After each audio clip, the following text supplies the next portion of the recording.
Dear students, the mission development academy में आप सभी लोगों का स्वागत है। और आज हम डिस्कस करेंगे पीवाईक्यू की इस सीरीज के अंदर 2010 का कंप्लीट क्वेश्चन पेपर, जो कि नवोदय स्कूल का कंप्लीट क्वेश्चन पेपर होने वाला है। उम्मीद करता हूं कि आपके पास आपकी नोटबुक, रफ कॉपी और पेन आपके पास में होगा, ताकि आप एनालिसिस कर पाओगे कि कितने क्वेश्चन सही हो रहे हैं और कितने क्वेश्चंस गलत हो रहे हैं। अगर आपके पास अभी नोटबुक और रफ कॉपी पेन अगर नहीं है, तो जल्दी से नोटबुक और पेन पेपर साथ में लेकर के बैठें, ताकि आपको ये समझ आए कि कितने क्वेश्चन आप सही कर पा रहे हैं और गलत कर पा रहे हैं। अगर नहीं है तो वीडियो को पॉज करिए, जाइए लेकर के आइए, फिर वीडियो को देखना स्टार्ट करिएगा। देखिए, यहाँ पे अगर आपको कोई डाउट भी लगता है तो इस नंबर पे आप कांटेक्ट करके हमसे डाउट भी क्लियर कर सकते हैं। चलिए, एक अच्छे से थॉट के साथ इस क्वेश्चन पेपर को हम सॉल्व करना शुरू करेंगे कि वक्त से लड़कर जो नसीब बदल दे, वक्त से लड़कर जो नसीब बदल दे, इंसान वही है जो अपनी तकदीर बदल दे। कल क्या होगा ये कभी मत सोचो, कल क्या होगा ये कभी मत सोचो, क्या पता कल खुद अपनी तस्वीर खुद ब खुद बदल दे। चलिए आगे बढ़ते हैं और डिस्कस करते हैं सबसे पहले इंस्ट्रक्शंस पेज को, जो कि आपके क्वेश्चन पेपर में दिया होता है। और इंस्ट्रक्शंस में हमेशा आपका रोल नंबर, आपका जो नाम है और आपका सिग्नेचर इस क्वेश्चन पेपर में लिखने के बाद, सबसे पहले आपको पता है कि 100 क्वेश्चंस आते हैं और इन 100 क्वेश्चंस में रीजनिंग के क्वेश्चंस पहले हो सकते हैं, मैथ्स के भी हो सकते हैं किसी किसी में। और राइट, तो चलिए सबसे पहले क्वेश्चन नंबर 1 से लेके 5 तक के जो क्वेश्चंस हैं, इसमें 4 आपको फिगर्स दिए हुए हैं।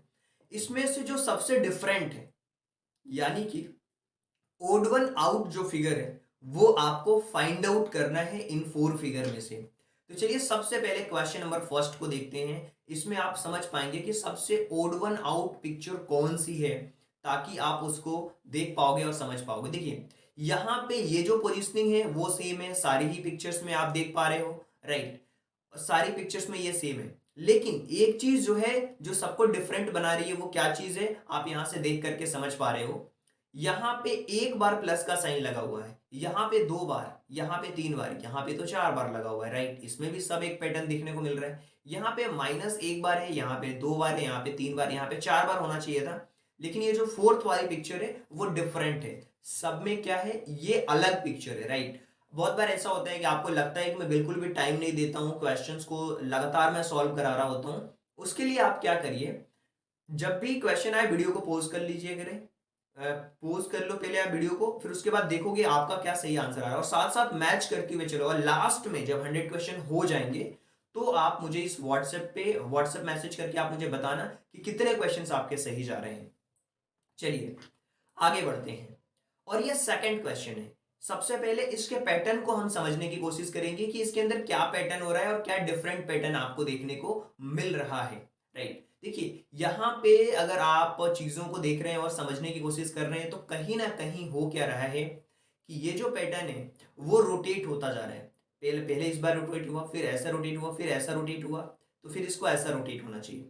न सिर्फ रोटेट हो रहा है, बल्कि यहाँ पे अगर ब्लैक व्हाइट है तो ये ब्लैक, यहाँ पे ब्लैक है तो व्हाइट, मतलब ब्लैक ब्लैक का कॉर्नर, व्हाइट व्हाइट का कॉर्नर, ब्लैक ब्लैक का कॉर्नर, व्हाइट व्हाइट का कॉर्नर, ब्लैक ब्लैक का कॉर्नर, व्हाइट व्हाइट का कॉर्नर। लेकिन यहाँ भी ब्लैक का कॉर्नर और व्हाइट का कॉर्नर आपको देखने को मिल रहा है सब में, राइट। लेकिन जो सबसे डिफरेंट क्रिएट कर रहा है, अगर आप इस वाली पिक्चर को देखोगे, तो कहीं ना कहीं यहां से अगर ये पिक्चर रोटेट हुई है, तो ये वाली जो पिक्चर है ना, ब्लैक वाली नहीं होनी चाहिए, यहाँ पे क्या होनी चाहिए, व्हाइट वाली पिक्चर होनी चाहिए। क्या होनी चाहिए, व्हाइट वाली पिक्चर होनी चाहिए यहाँ पे, इसीलिए डिफरेंट है। तो ऑप्शन नंबर जो थर्ड है इसका, वही करेक्ट ऑप्शन है। चलिए आगे चलते हैं, और अब हम डिस्कस करेंगे क्वेश्चन नंबर थर्ड के बारे में। और ये क्वेश्चन बहुत बार रिपीट हो चुका है, तो आपके एग्जाम्स में ये बहुत इंपॉर्टेंट क्वेश्चन है। एक ट्राइंगल दिया हुआ है, एक सर्कल दिया हुआ है, एक आपको ये क्वाड्रिलेटरल दिया हुआ है, और यहाँ भी एक स्क्वायर दिया हुआ है। अब आपको समझना पड़ेगा यहाँ पे कि ये तो लाइन सेगमेंट से बना हुआ है, लाइन की मदद से बना हुआ है, ये भी लाइन की मदद से बना हुआ है, और ये भी लाइन की मदद से बना हुआ है। लेकिन जो सर्कल है वो लाइन की मदद से नहीं बना हुआ है, इसीलिए जो ऑप्शन नंबर सेकंड होगा वो इस क्वेश्चन का एक सही आंसर होगा। चलिए आगे चलते हैं और चीज़ों को समझने की कोशिश करते हैं क्वेश्चन नंबर 4 के बारे में कि इसका एक सही आंसर क्या होगा। देखिए, जितनी भी पिक्चर्स है ना, इनके इन व्हाइट पिक्चर्स के बीच में ये ब्लैक वाला है। यहाँ पे व्हाइट पिक्चर्स के ठीक मिडिल में सामने की तरफ में है। व्हाइट जो आपको सर्कल दिख रहे हैं उसके ठीक मिडिल में है। यहाँ पे व्हाइट सर्कल के ठीक मिडिल में है। लेकिन फर्स्ट वाले ऑप्शन में क्या देख पा रहे हो कि इस व्हाइट सर्कल के ठीक ऊपर में लगा हुआ है, इसीलिए ये ओड वन आउट की कैटेगरी में आएगा। यही सबसे डिफरेंट है। सो ऑप्शन नंबर जो फर्स्ट है वही इसके अंदर एक सही ऑप्शन होगा। आगे चलते हैं और क्वेश्चन नंबर 5 के बारे में चर्चा करते हैं और रोटेशन की हम प्रक्रिया को देखेंगे सबसे पहले कि इसके अंदर रोटेशन में क्या क्या चीजें आ रही हैं जो यहाँ पे आप देख पा रहे हो। देखिए, जितने भी रोटेशन है ना, कॉर्नर से कहीं भी यहाँ पे लाइन नहीं गई हुई है। बस पहले वाले में कॉर्नर से लिया हुआ है, लेकिन यहाँ भी कॉर्नर नहीं है, यहाँ भी कॉर्नर से नहीं ले रहे हैं, यहाँ भी कॉर्नर से नहीं ले रहे हैं। सो ऑप्शन नंबर जो फर्स्ट है वही ओड वन आउट है, वही डिफरेंट है। इसीलिए जो फर्स्ट क्वेश्चन है वो आपका बिल्कुल सही और राइट क्वेश्चन है। अब हम बात करते हैं क्वेश्चन नंबर 6 से लेकर के 10 के बारे में। There is a given problem figure, there are 4 answer figure 1 2 3 and 4। ये चीज आप समझ पा रहे हो कि यहाँ पे 4 ऑप्शन दिए जा रहे हैं और हमें फाइंड आउट करना है कि सिमिलर फिगर कौन सा है। सिमिलर का मतलब अगर उस ऑब्जेक्ट को उठा करके कौन से ऑब्जेक्ट पे रख दिया जाएगा कि एग्जैक्टली वो उससे मैच कर जाएगा। तो ये आपकी प्रॉब्लम फिगर है और इस प्रॉब्लम फिगर में अगर हम फर्स्ट वाले ऑप्शंस को एग्जैक्टली यहाँ पे पिकआउट करके यहाँ पे अगर रख देते हैं तो कंप्लीटली ये कवर कर जाएगा। इसीलिए ऑप्शन नंबर जो फर्स्ट है वो आपका सही ऑप्शन होगा। अगले क्वेश्चन के बारे में हम चर्चा करते हैं। क्वेश्चन नंबर 7 के बारे में बात करते हैं और क्वेश्चन नंबर 7 में क्या दिया हुआ है, यहाँ पे दिया हुआ है, अगर आप ध्यान से देखोगे तो चीजें आपको एग्जैक्ट समझ भी आएंगी कि प्रॉब्लम फिगर है और इस प्रॉब्लम फिगर के अंदर आपको देखना है कि कौन सी पिक्चर मैच कर रही है, जिसमें केवल एक आप देख पा रहे हो ये है और इसके जैसा सेम मिलता जुलता जो थर्ड वाला ऑप्शन है वो आपका करेक्ट ऑप्शन है। ऑप्शन नंबर थर्ड जो है वो इसमें सही आंसर होगा। आगे चलते हैं, 8th वाले क्वेश्चन के बारे में बात करते हैं और एग्जैक्टली हम मैच करने की कोशिश करते हैं कि क्या है। देखिए, यहाँ पे दोनों तरफ एयर है तो ये ऑप्शन तो होगा नहीं। एरो है, एयर बोल रहा हूं मैं, एरो है और यहाँ पे देखिए एक तरफ है और ये इस तरफ है, ये इस तरफ, ये इस तरफ, बिल्कुल सेकंड की तरह मैच कर रहा है। यानी कि ऑप्शन नंबर जो सेकंड होगा वही इसमें सही ऑप्शन होगा। ये तीनों एरो ऊपर है, यहाँ भी तीनों नीचे हैं, तो ये तो आंसर होगा नहीं कहीं से कहीं तक। आगे चलते हैं और क्वेश्चन नंबर 8 के बाद क्वेश्चन नंबर 9 के बारे में अब हम बात करेंगे कि इसका एग्जैक्ट मैच अगर आप देख पा रहे हो तो ये जो सेकंड ऑप्शन है वही इसका एक सही मैच है कि अगर इसको हम इसके ऊपर करेक्टली अगर पिक्चर्स को उठा करके रख देते हैं, पेस्ट कर देते हैं कॉपी करके, तो एक दूसरे को कवर कर लेगी। यानी कि ये सिमिलर ऑब्जेक्ट्स हैं, सिमिलर फिगर दिया हुआ है यहाँ पे। आगे चलते हैं और क्वेश्चन नंबर 10 के बारे में बात करते हैं। देखिए, यहाँ पे ये जो 10th वाला क्वेश्चन है, अगर आप एग्जैक्टली देखोगे तो ये जो फर्स्ट वाला ये आंसर फिगर आपको दिख रहा है ये इससे मिलता जुलता हुआ है। इसीलिए ऑप्शन नंबर जो इसका फर्स्ट है वही इसमें करेक्ट ऑप्शन होगा। तो आप समझ पाए होंगे कि जो 10th नंबर का क्वेश्चन है उसका जो फर्स्ट वाला आंसर है वही सही आंसर होगा। आगे बढ़ते हैं और बात करते हैं क्वेश्चन नंबर 11 से लेकर 15 तक में हमें कौन सा मिसिंग है ये बताना है। 4 ऑप्शंस वहां भी दिए जाएंगे। बिना डायरेक्शंस को चेंज करे मिसिंग पार्ट्स को फाइंड आउट करना है और कंप्लीट करना है उस ऑर्डर को। चलिए, सबसे पहली चीज, अगर यहाँ पे अगर आप देखोगे तो ये सर्कल आपका कंप्लीट होगा। ना सिर्फ सर्कल कंप्लीट होगा बल्कि यहाँ पे ये होगा कंप्लीटली राइट, और इसके बाद में ये पूरा ये कंप्लीट होगा, ये कंप्लीट, और ये इस तरीके लाइन आपको देखने को मिलेगी और यहाँ से भी एक लाइन आपको देखने को मिलती है राइट। तो कंप्लीट लाइन होनी चाहिए और जो कि मिलती जुलती हो। तो आप कह सकते हो कि जो थर्ड वाला ऑप्शन है, अगर इस ऑप्शन को इस आंसर फिगर को इस प्रॉब्लम फिगर में फिट कर देंगे तो ये जो पैटर्न है वो डिजाइन कंप्लीट होती हुई दिखेगी। सो इसीलिए क्वेश्चन नंबर 11 का ऑप्शन नंबर थर्ड जो है वो सही आंसर होगा। आगे चलते हैं और अब हम बात करेंगे क्वेश्चन नंबर 12 के बारे में, जो कि बहुत ही आसान सा क्वेश्चन है कि यहाँ पे अगर आप 12th क्वेश्चन के बारे में बात करते हो तो कहीं ना कहीं ये पैटर्न जो देखने को मिलेगा वो कुछ इस तरीके का होगा, और ये जो क्रॉस आ रही है यहाँ पे होगा, और यहाँ पे आपको एक डिज़ाइन देखने को मिलेगी, और यहाँ पे आपको एक डिज़ाइन, और यहाँ पे भी आपको एक डिज़ाइन देखने को मिलेगी। यानी कि कोई ऐसी डिज़ाइंस जो कुछ फर्स्ट नंबर ऑप्शन की तरह है, अगर इसको हम यहाँ पे रख देंगे तो एग्जैक्टली जो डिज़ाइंस हैं वो मैच करती हुई आपको मिलेंगी। तो आप कह सकते हो ये कि क्वेश्चन नंबर 12 का जो फर्स्ट वाला ऑप्शन है वही आपका एक सही ऑप्शन है, वही आपका एक राइट ऑप्शन होगा। आगे चलते हैं, डिस्कस करते हैं क्वेश्चन नंबर 13 के बारे में। और इस क्वेश्चन नंबर 13 के अंदर अगर आप देखोगे तो आपको समझ आएगा कि अगर हम यहाँ से इस पैटर्न को कंप्लीट करते हैं, यहाँ से पैटर्न को कंप्लीट करते हैं, तो हमें क्या मिलेगा, हमें ये सारी चीज़ें मिलेगी, और यहाँ पे एक पॉइंट होगा और ये इस तरीके से क्रॉस होगा, राइट। तो यहाँ पे जो आपको देखने को मिल रहा है इस पिक्चर के अंदर, 13th वाले क्वेश्चन के अंदर, ये जो फर्स्ट वाला ऑप्शन है वही आपका एक सही आंसर है, क्योंकि ये बिल्कुल लाइन मिलती हुई आ रही है यहाँ पे क्रॉस होती हुई। तो ऑप्शन नंबर फर्स्ट जो है वो आपका सही आंसर होगा। आगे बढ़ते हैं। देखिए, आपको करते क्या रहना, चेकआउट करते रहना है कि कितने सही जा रहे हैं। देखिए कैसे करोगे आप अपनी रफ कॉपी में, एक तरफ आप सीरियल क्वेश्चन नंबर डाला यहाँ पे 2010 का अगर सॉल्व करें तो 2010 यहाँ पे लिख दिया।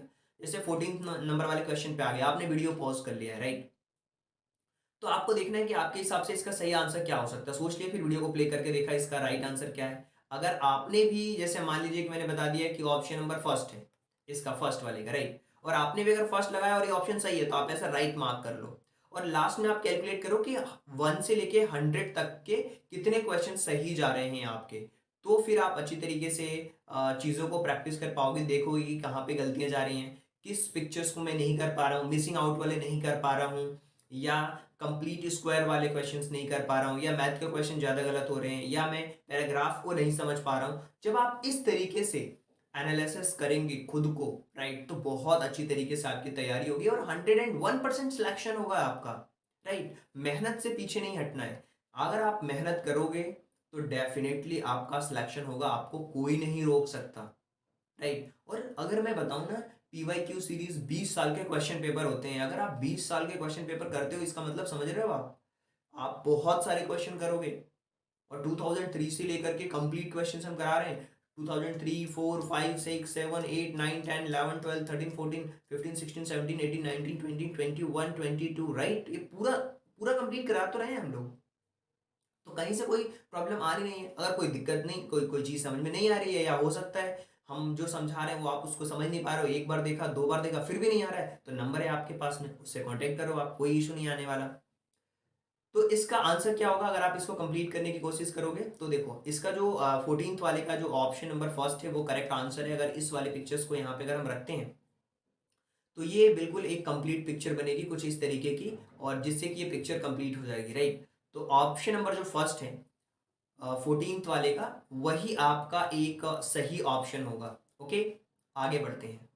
15th वाले क्वेश्चन के बारे में बात करते हैं, और यहाँ पे आप देख रहे हो कि जैसे स्पाइडरमैन के जाले बनते हैं ना, कुछ उस तरीके से ये इमेज दी हुई है, और इस स्पाइडरमैन की पहेली को आपको सुलझाना है। कैसे सुलझाओगे? थर्ड वाला ऑप्शन आप देख पा रहे हो, थर्ड वाले ऑप्शन के अंदर एग्जैक्टली मैच करता हुआ आपको दिख रहा है। तो हम कह सकते हैं कि ऑप्शन नंबर जो थर्ड है वो बिल्कुल सही ऑप्शन होगा इसका। अब हम क्वेश्चन के डायरेक्शंस को पढ़ते हैं। देखिए, डायरेक्शंस को पढ़ना भी बहुत जरूरी है कि क्या दिया हुआ है। अब यहाँ पे दिया हुआ है ये प्रॉब्लम फिगर्स हैं, क्वेश्चन मार्क जहाँ पे दिया होगा उसमें उस सीरीज में से आपको फाइंड आउट करना है कि क्या हो सकता है वहाँ पे, उस जो ऑक्यूपाई कर रहा है स्पेस वहाँ पे क्या हो सकता है, राइट। और फिर आपको सीरीज को कंप्लीट करना है, ये चीज़ आपको बतानी है। तो आप देख पाओगे कि ये जो 16th नंबर का क्वेश्चन है, यहाँ पे अगर रोटेट कर दिया जाए, इस पिक्चर को अगर रोटेट कर दिया जा रहा है तो आपको क्या पैटर्न देखने को मिल रहा है। यहाँ पे ये जो लाइन है वो रोटेट हो रही है कम्प्लीटली। अगर आप इसको रोटेट करोगे कम्प्लीटली तो ये जो बॉक्स है, बॉक्स कम्प्लीटली रोटेट हो रहा है, और बॉक्स रोटेट हो रहा है तो इस बार जो बॉक्स रोटेट होगा कुछ इस तरीके का बॉक्स बनेगा। और न सिर्फ इस तरीके का बॉक्स बनेगा बल्कि ये जो आपको ये जो लाइन आपको कुछ इस तरीके की दिख रही है, वो लाइन भी रोटेट हो जा रही है। क्या हो जा रही है? वो लाइन भी रोटेट हो, ये जो है ना एक्स, ये भी रोटेट होकर के कहाँ जाएगा? ये ऑप्शन नंबर जो थर्ड वाला है वो इस तरीके से आपको दिखेगा यहाँ पे। तो आप कह सकते हो कि इसका जो सही आंसर होगा वो ऑप्शन नंबर थर्ड इसका करेक्ट आंसर होगा। ये कंप्लीटली इस तरीके से बना हुआ है तो इसका ये अपोजिट हो रहा है, तो इस वाली इमेज का जो अपोजिट होगा वो सेकंड वाला ऑप्शन होगा। इसका इसका रिलेशन देखो, फिर इसका और इसका रिलेशन देखो कि क्या होगा, तो सेकंड वाला ऑप्शन जो होगा वो करेक्ट ऑप्शन होगा। चलिए 18th वाले क्वेश्चन के बारे में बात करते हैं और उम्मीद करता हूँ कि 18th वाला क्वेश्चन आपको आ रहा होगा। चलिए इसको सॉल्व करिए, जब तक मैं थोड़ा सा पानी पी लेता हूँ। आप सॉल्व करने की इसको कोशिश करिए और बताने की कोशिश करिए कि इसका सही आंसर क्या होगा। बहुत सिंपल है यार, दो दो लाइनें रोटेट हो रही हैं और आपको समझ के बताना है कि इसका रोटेशन की पॉलिसी क्या होगी।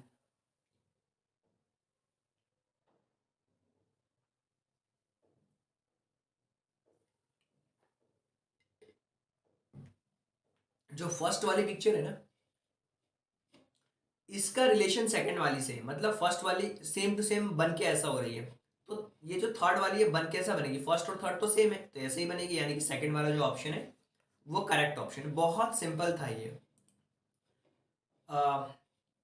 19th वाले क्वेश्चन के बारे में अब हम चर्चा करेंगे और आप देख पा रहे हो कि ये एक आपके पास कैंची बनी हुई है जो कि रोटेट हो रही है। कितनी डिग्री रोटेट हुई है? 90 डिग्री रोटेट हो गई है। जब ये 90 डिग्री रोटेट हुई है तो आप एग्जैक्टली इसमें क्या देख पा रहे हो कि 90 डिग्री अगर रोटेट हो पा रही है ये, तो यहाँ पे अगर इसको हम 90 डिग्री रोटेट करेंगे तो ये जो थर्ड वाला ऑप्शन है ये इसके अंदर सही ऑप्शन होगा, क्योंकि ये रोटेट होगा तो कुछ इस तरीके से बनेगा। तो ऑप्शन नंबर थर्ड जो है वो सही आंसर कहलाएगा। 20th वाले क्वेश्चन के बारे में हम चर्चा कर लेते हैं कि इसका सही और राइट आंसर क्या होगा। तो यहाँ पे आप देखोगे प्लस लिखा हुआ है, यहाँ पे क्रॉस, यहाँ पे प्लस, तो फिर यहाँ पे क्या होगा? क्रॉस, इस तरीके से मल्टीप्लिकेशन का साइन बनेगा। और फिर आपको रोटेशन की प्रक्रिया को समझना पड़ेगा कि ये जो इमेज दी हुई है, कहीं ना कहीं ये जो नीचे की जो इमेज है ये रोटेट होकर के यहाँ पे चली जा रही है, मतलब ये कंप्लीटली रोटेट हो जा रही है। तो अगर 20 वाले क्वेश्चन को रोटेट करोगे तो ये तो क्रॉस आपको यहाँ पे दिख रहा है, लेकिन ये जो ट्राइंगल और ये जो बॉक्स दिख रहा है वो कुछ यहाँ पे दिखेगा, यानी कि जो थर्ड वाला ऑप्शन है वो इसके अंदर कह सकते हो कि सही ऑप्शन होगा। 21st से लेकर के 25 तक के जो क्वेश्चन हैं इनमें जो क्वेश्चन मार्क दिया हुआ है, जो एग्जिस्ट कर रहा है इनके बीच में रिलेशन, फर्स्ट और दो प्रॉब्लम फिगर्स के बीच में, सिमिलरली आपको देखना है कि थर्ड और फोर्थ वन के बीच में क्या रिलेशन है। क्वेश्चन मार्क की जगह पे आपको एक राइट आंसर्स देने हैं। देखिए बहुत बार ये रिपीट हुआ है क्वेश्चन, मैं आपको बता दूं, और ये पिछली बार भी ये क्वेश्चन आया हुआ था और इस बार भी आपको देखने को मिल रहा है। यानी कि ये जो जो जो ऊपर की तरफ में इमेज है ना, वही आपको नीचे की तरफ में आपको देखने को मिल रही है। मतलब हम ये कह सकते हैं कि इसके नीचे एक और इमेज बन गई है, तो क्या मैं इसके नीचे एक और इमेज बना दूं और कुछ इस तरीके से, तो क्या होगा? आपको कुछ इस तरीके की इमेज दिखेगी, राइट? तो हम कह सकते हैं कंप्लीटली कि इसका जो राइट आंसर होगा वो होने वाला है हमारा ऑप्शन नंबर फोर्थ, क्योंकि इसमें ही इस तरीके से दिख रहा है, ये ऊपर जैसा बना हुआ नीचे वैसे ही बन गया है, राइट? तो यहाँ पे अगर ऐसा बना हुआ है तो यहाँ पे क्या होगा? ऐसा ही बनेगा, रोटेट करोगे तो ये ऐसे ही रहेगा ना। चलिए आगे चलते हैं और क्वेश्चन नंबर 22 के बारे में बात करते हैं। और 22 वाले क्वेश्चन में अगर आप ध्यान से देखोगे तो यहाँ पे ये जो लाइन है वो रोटेट हो रही है और ये जो ये है यहाँ पे आ जा रहा है कंप्लीटली, तो यहाँ पे जो चीज़ है वो कहाँ जाएगी? यहाँ पे आ जाएगी, और ये जो इधर है वो इधर चला जाएगा और इसका ये इधर आ जाएगा। तो कंप्लीटली जो ऑप्शन नंबर थर्ड है वो इसको सेटिस्फाई करेगा इनके पैटर्न को देखते हुए, क्योंकि फर्स्ट दो के बीच में जो पैटर्न है जो कि एक दूसरे से बिल्कुल अपोजिट होते जा रहे हैं, उनकी पोजीशंस बिल्कुल 180 डिग्री चेंज हो रही है, तो वहां भी पोजीशन क्या होगी? 180 डिग्री चेंज होगी। ओके, और फिर इस बेसिस पे अगर आप करोगे तो जो करेक्ट होगा वो ऑप्शन नंबर थर्ड होगा। चलिए आगे बढ़ते हैं और 22 वाले क्वेश्चन के बारे में बात करते हैं। यहाँ पे आप पिक्चर देख पा रहे हो, ये गधा है, पान का पत्ता है, ये क्या है आप खुद कमेंट करके बताना मुझे। लेकिन हाँ, जो भी पिक्चर है, अगर वो पिक्चर ऐसी है ना तो वो सीधे सीधे ऐसी देखने को मिल रही है। तो अगर ये पिक्चर ऐसी है ना तो सेम ऐसी पिक्चर्स आपको देखने को मिलेगी और यहाँ पे ये कुछ इस तरीके का बना हुआ दिखेगा, राइट।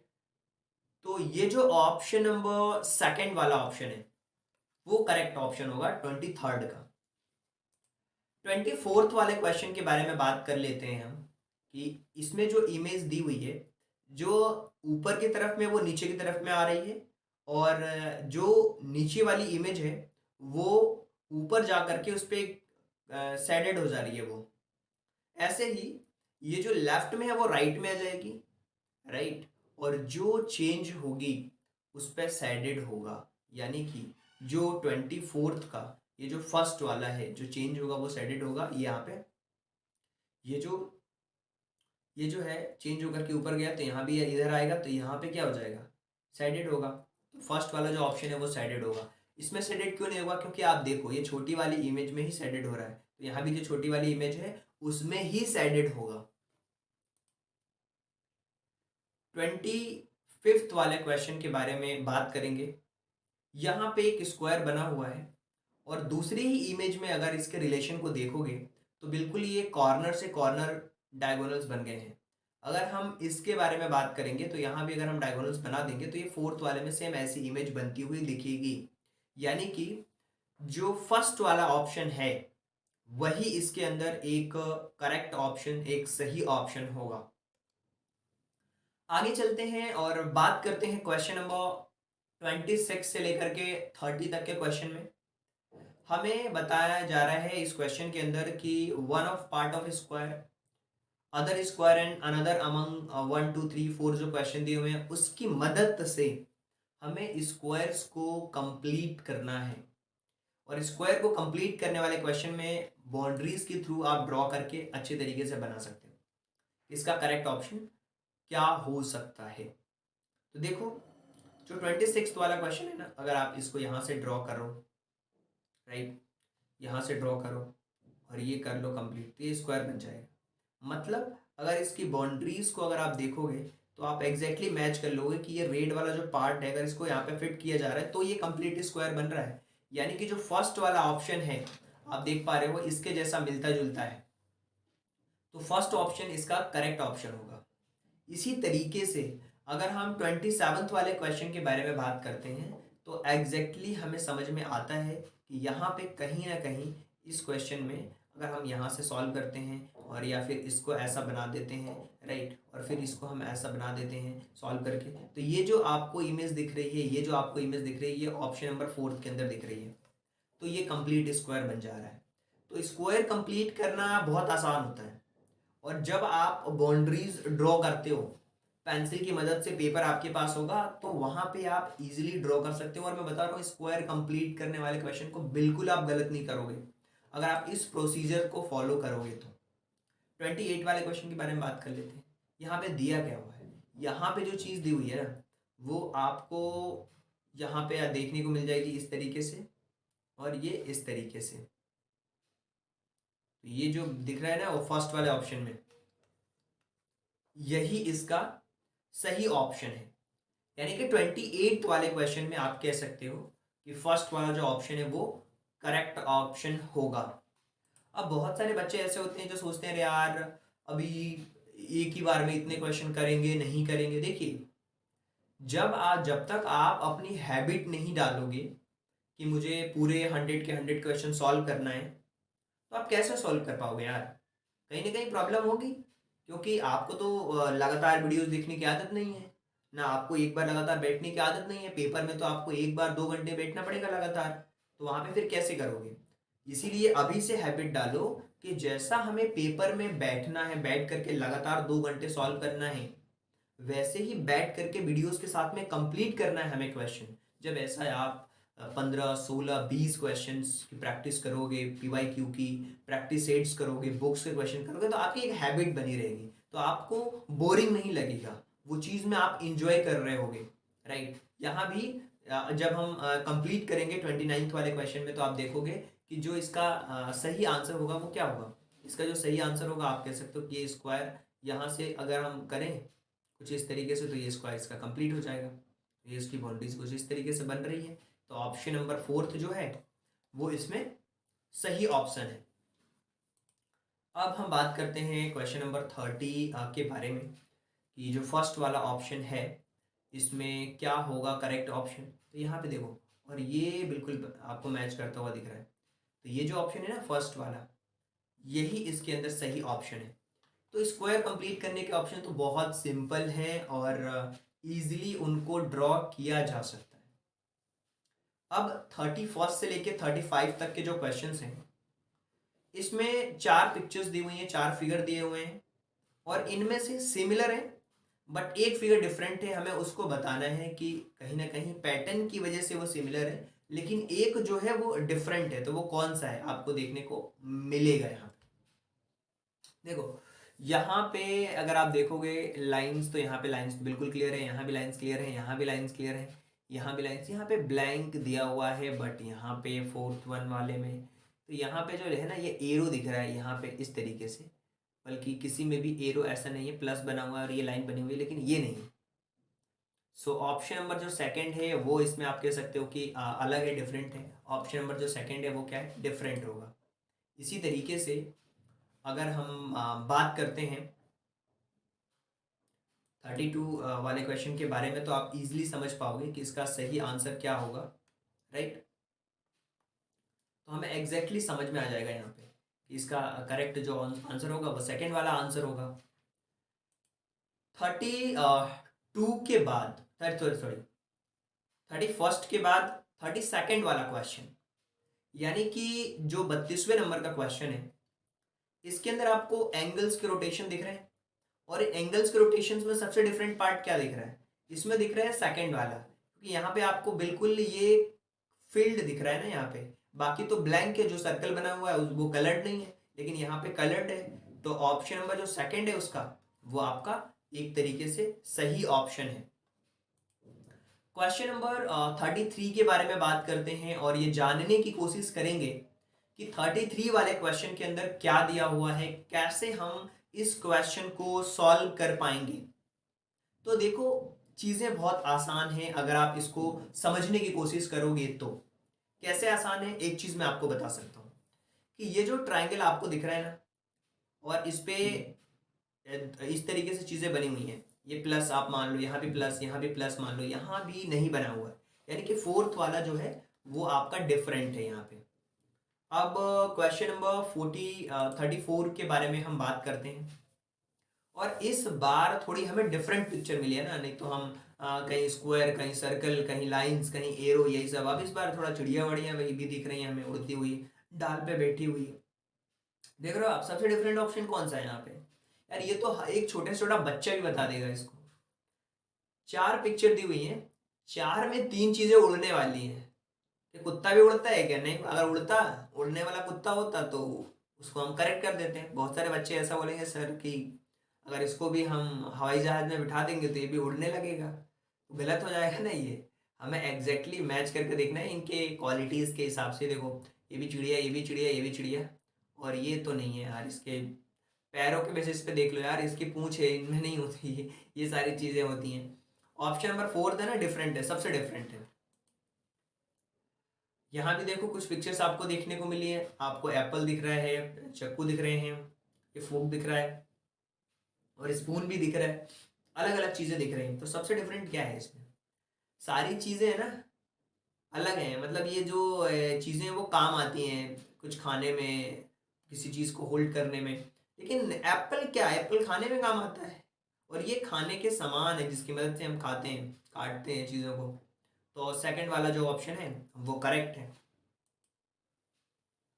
अब हम 36 से लेकर के 40 तक के जो क्वेश्चंस हैं उसमें 4 ऑप्शंस जो दिए हुए हैं और हमें बताना है कि कौन सा इसमें से सिमिलर है प्रॉब्लम फिगर्स के अंदर। देखो एग्जैक्टली अगर मैच देखोगे ना डिजाइन्स का, तो आप ये बता सकते हो कि जो फर्स्ट वाला ऑप्शन है, अगर इसको पिक उठा करके सीधे इसके ऊपर रख दो ना, आपको मिल जाएगा इसका राइट आंसर। देखिए जब भी आपको सिमिलर फिगर के बारे में पूछे ना, इस हैंड के सिमिलर ये हैंड है ना, इसको उठाया और इसके ऊपर रख दिया, कंप्लीटली ये कंप्लीट हो गया ना। ये सोचना है अपने दिमाग में कि कौन सी पिक्चर्स को उठा के उसके ऊपर अगर मैंने फिट कर दिया तो कंप्लीटली वो उसके बिल्कुल सही होगा वो ऑप्शन। आगे चलते हैं। एरो हमें दिया हुआ है और आप इसमें बिना देखे आप बता सकते हो यार आंसर, कि बिना सोचे समझे बता सकते हो। देखना तो पड़ेगा, मैं बोल रहा हूँ बिना देखे नहीं, बिना सोचे समझे बता सकते हो। देखा, मैच किया और आंसर टिक किया। अब हम अपने क्लासेस में वो मैच द कॉलम के क्वेश्चन करते हैं, सही मिलान के करते हैं, इसका सही मिलान ये है, ऐसा समझो।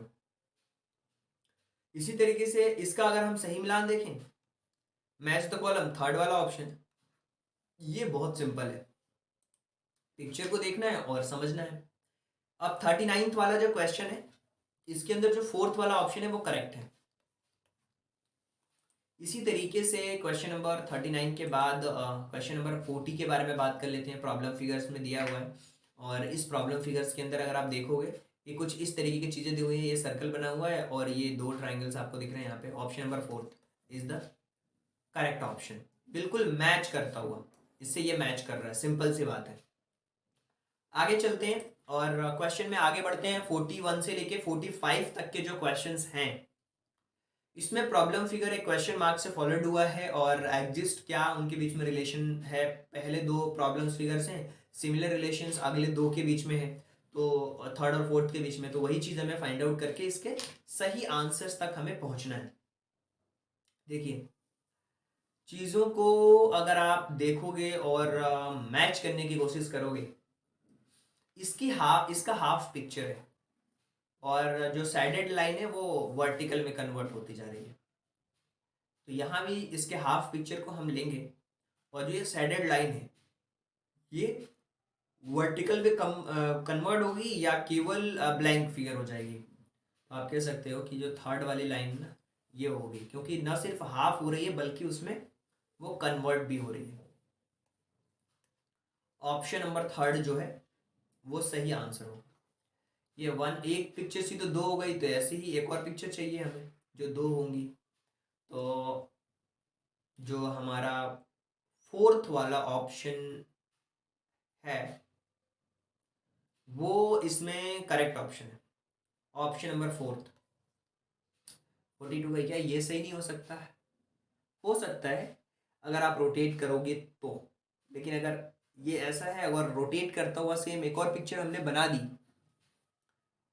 तो फोर्थ वाला होगा या थर्ड वाला होगा? अगर इसको रोटेट करेंगे तो सेम होगा पिक्चर, यहाँ भी अगर रोटेट करके बना देते हैं तो सेम। ये थर्ड वाला ऑप्शन भी हो सकता है करेक्ट, थर्ड वाला ज़्यादा सही होगा क्योंकि वो पिक्चर रोटेट भी हो रही है ऐसा समझो आप, और उसकी डबल हो रही है यहाँ। और ये जो पिक्चर बिल्कुल सेम तो नहीं कह सकते, बट इसके अंदर ये जो डिवाइड का साइन है ना ये रिफ्लेक्ट होकर के यहाँ पे गया है और सब एक दूसरे से आगे बढ़ते हुए रिफ्लेक्ट हो रहे हैं। ये जो डिवाइड, ये जो दिख रहा है आपको, डिवाइड ऊपर चला गया है और मल्टीप्लाई नीचे आ गया है। इस तरीके से यहाँ पे मल्टीप्लाई ऊपर और माइनस नीचे। तो ये पिक्चर तो सेम ऐसे ही बनी रहेगी, बट ऊपर नीचे होगा वो क्या होगा, अंदर की चीज़ें तो कोई भी ऐसी नहीं है जो हो उस तरीके की। तो 43 वाले क्वेश्चन में हम कह सकते हैं कि जो फर्स्ट वाला ऑप्शन होगा, माइनस इधर चला जाएगा, प्लस प्लस इधर आ जाएगा और ये सर्कल इधर होगा। तो ऑप्शन नंबर जो कह सकते हैं कि फर्स्ट वाला है वो करेक्ट ऑप्शन होगा 43 का। 44 में हम कह सकते हैं कि ये सिंगल था, डबल था, सिंगल हो गया, गायब भी हो जाएगा दोनों, यानी कि 44 का फोर्थ वाला ऑप्शन जो है वो सही होगा।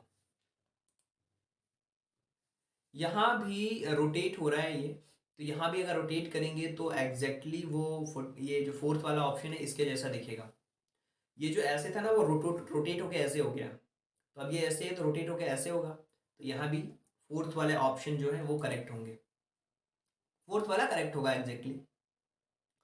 और यहाँ पे दिया हुआ है कि 46 से लेकर 50 तक के जो क्वेश्चन है, एक पार्ट स्क्वायर का हमें बताना है कि कौन सा कंप्लीट करना है स्क्वायर को। तो स्क्वायर कंप्लीट करना मतलब आपको भी पता है कि हमें क्या करना होता है स्क्वायर कंप्लीट करने के लिए। सिंपल सी बात है यार, स्क्वायर को कंप्लीट करना है तो यहाँ पे आएंगे और ये कर दिया हमने, यहाँ पे कंप्लीट कर दिया, तो सेकंड वाला ऑप्शन आपका कंप्लीट हो गया। इसी तरीके से 47 के बारे में बात कर लेते हैं कि इसका अगर हमें स्क्वायर कंप्लीट करना है तो ये जो फर्स्ट वाला ऑप्शन है वही इसके अंदर आप कह सकते हो कि एक करेक्ट ऑप्शन होगा, राइट, एक करेक्ट ऑप्शन होगा इस तरीके से। यस, इस तरीके से फर्स्ट वाला इससे मिलता जुलता आपको दिख रहा है, तो आप कह सकते हो कि हाँ वो सही ऑप्शन है। 48 में अगर हम बात करें तो यहाँ पे कुछ इस तरीके की इमेज बनेगी कंप्लीट करने के लिए, और यहाँ पे ऑप्शंस मिस हो गए हैं मेरे से, तो ये जो इस तरीके की इमेज होगी ना, चाहे वो कोई से भी ऑप्शंस पे हो, इसमें तो आपको बनाकर देखना पड़ेगा, कुछ इस तरीके की इमेज होगी तो सही होगा वो, राइट। कहीं इसकी इमेज इधर तो नहीं बन गई है, नहीं, ओके, तो मैंने बना दिया, ये कंप्लीट कर दिया, तो ये स्क्वायर इस तरीके से बनेगा। 49th वाले क्वेश्चन में हम देखते हैं कि सही क्या होगा। अगर आप यहाँ पे ऐसे करते हैं और करते हैं ऐसा, तो ये आपका करेक्ट ऑप्शन होगा। तो आप देखोगे कि ये जो फर्स्ट वाला ऑप्शन है 49 का, वो इसका सही ऑप्शन है, फर्स्ट वाला है, फर्स्ट वाला, फोर्थ वाला नहीं है, फर्स्ट वाला है। 50 वाले क्वेश्चन के बारे में हम बात करते हैं, चर्चा करते हैं, और इसमें अगर कंप्लीट करना है हमें स्क्वायर को, तो कहीं ना कहीं कुछ इस तरीके से बनेगी पिक्चर्स, तो ये इसका सही आंसर होगा, यानी कि 50 का जो फर्स्ट वाला ऑप्शन है वो सबसे करेक्ट ऑप्शन होगा। 51 से लेके 75 तक के जो क्वेश्चंस दिए हुए हैं, इसमें हमें 1 2 3 4 और only one out of this correct, इसमें से केवल एक करेक्ट है, तो हमें सही करेक्ट आंसर्स को देखना है, फाइंड आउट करने की कोशिश करना है कि इसका सही आंसर क्या हो सकता है। तो देखो चीज़ें बहुत सही भी हैं, और यहाँ पे 51 से लेकर 75 तक के जो क्वेश्चंस हैं, इसमें हमें बताना है कि इसका करेक्ट आंसर क्या हो सकता है। और यहाँ से मैथमेटिक्स के क्वेश्चंस आपके शुरू हो जाते हैं क्वेश्चन नंबर 50 से, और इसके पहले के कुछ जो हमने क्वेश्चन पेपर सॉल्व करे हैं उसमें आपने देखा होगा कि 60 तक के रीजनिंग के क्वेश्चंस आते थे। तो कहीं ना कहीं पैटर्न चेंज होता गया है समय के साथ में, तो हम उसी पैटर्न्स पे आगे बढ़ेंगे और देखेंगे कि आपका करेक्ट आंसर क्या होगा। और यहाँ पे लिखा हुआ है क्वेश्चन नंबर 51 के बारे में कि 16 लाख 18 एंड 13 में रिटर्न इज 16 लाख लिखा हुआ है। तो सबसे पहले तो आप ऐसे कर सकते हो, यूनिट डिजिट है ना, टेंस, यूनिट 10, 100, 1000, 10,000, लाख और 10 लाख। 16 लाख बोला है तो 16 लाख हो गया ये, राइट।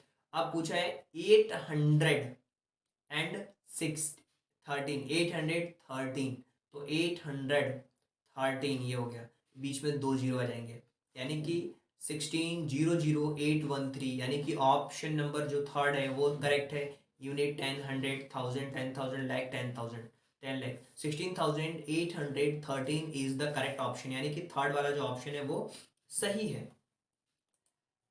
51 के बाद 52 वाले क्वेश्चन के बारे में बात करते हैं कि 14 रो इन अ पार्क, एक पार्क के अंदर है ना 14th रो है और 420 कार्स स्टैंड एवरी रो, और हर रो में 420 कार्स आ सकती हैं। तो कितनी कार्स आ सकती हैं उस पार्क के अंदर?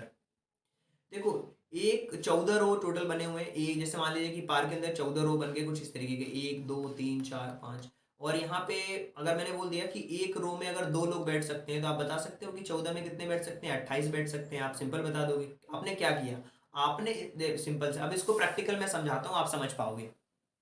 मान लो कि आपकी क्लास में 2 रो लगी हुई हैं, और इन दो दो रो करके ऐसे 3 रो बनी हुई है 2 की, और एक रो में इस पे 2 बच्चे बैठते हैं, यहाँ भी 2 बच्चे बैठते हैं, मतलब एक रो में 4 बच्चे बैठते हैं। 3 रो में कितने बैठ जाएंगे? तो यहाँ भी 4, यहाँ भी 4, तो आप कह दोगे सर 12। यस, आपने तो ये छोटा था तो बता दिया आपने, लेकिन यहाँ भी जब आप मल्टीप्लाई करोगे ना 420 में 14 का, तो भी आप करेक्ट, क्योंकि इसमें मल्टीप्लाई करना है, सिंपल सी बात है। 14 में 0 का मल्टीप्लाई करोगे तो 0 होगा। 14 2 28, कैरी आ गई आपकी 2, राइट। जब कैरी आपकी 2 आ गई तो यहाँ पे 14 4 जा, और इसमें 2 ऐड कर दो, इससे 56 में 2 ऐड कर दोगे 58, यानी कि 5880। ऑप्शन नंबर जो फर्स्ट वो आपका करेक्ट ऑप्शन है। आगे चलते हैं और एक ऐसा नंबर जो 50 से कम हो, मल्टीपल हो 7 का और 3 का फैक्टर हो।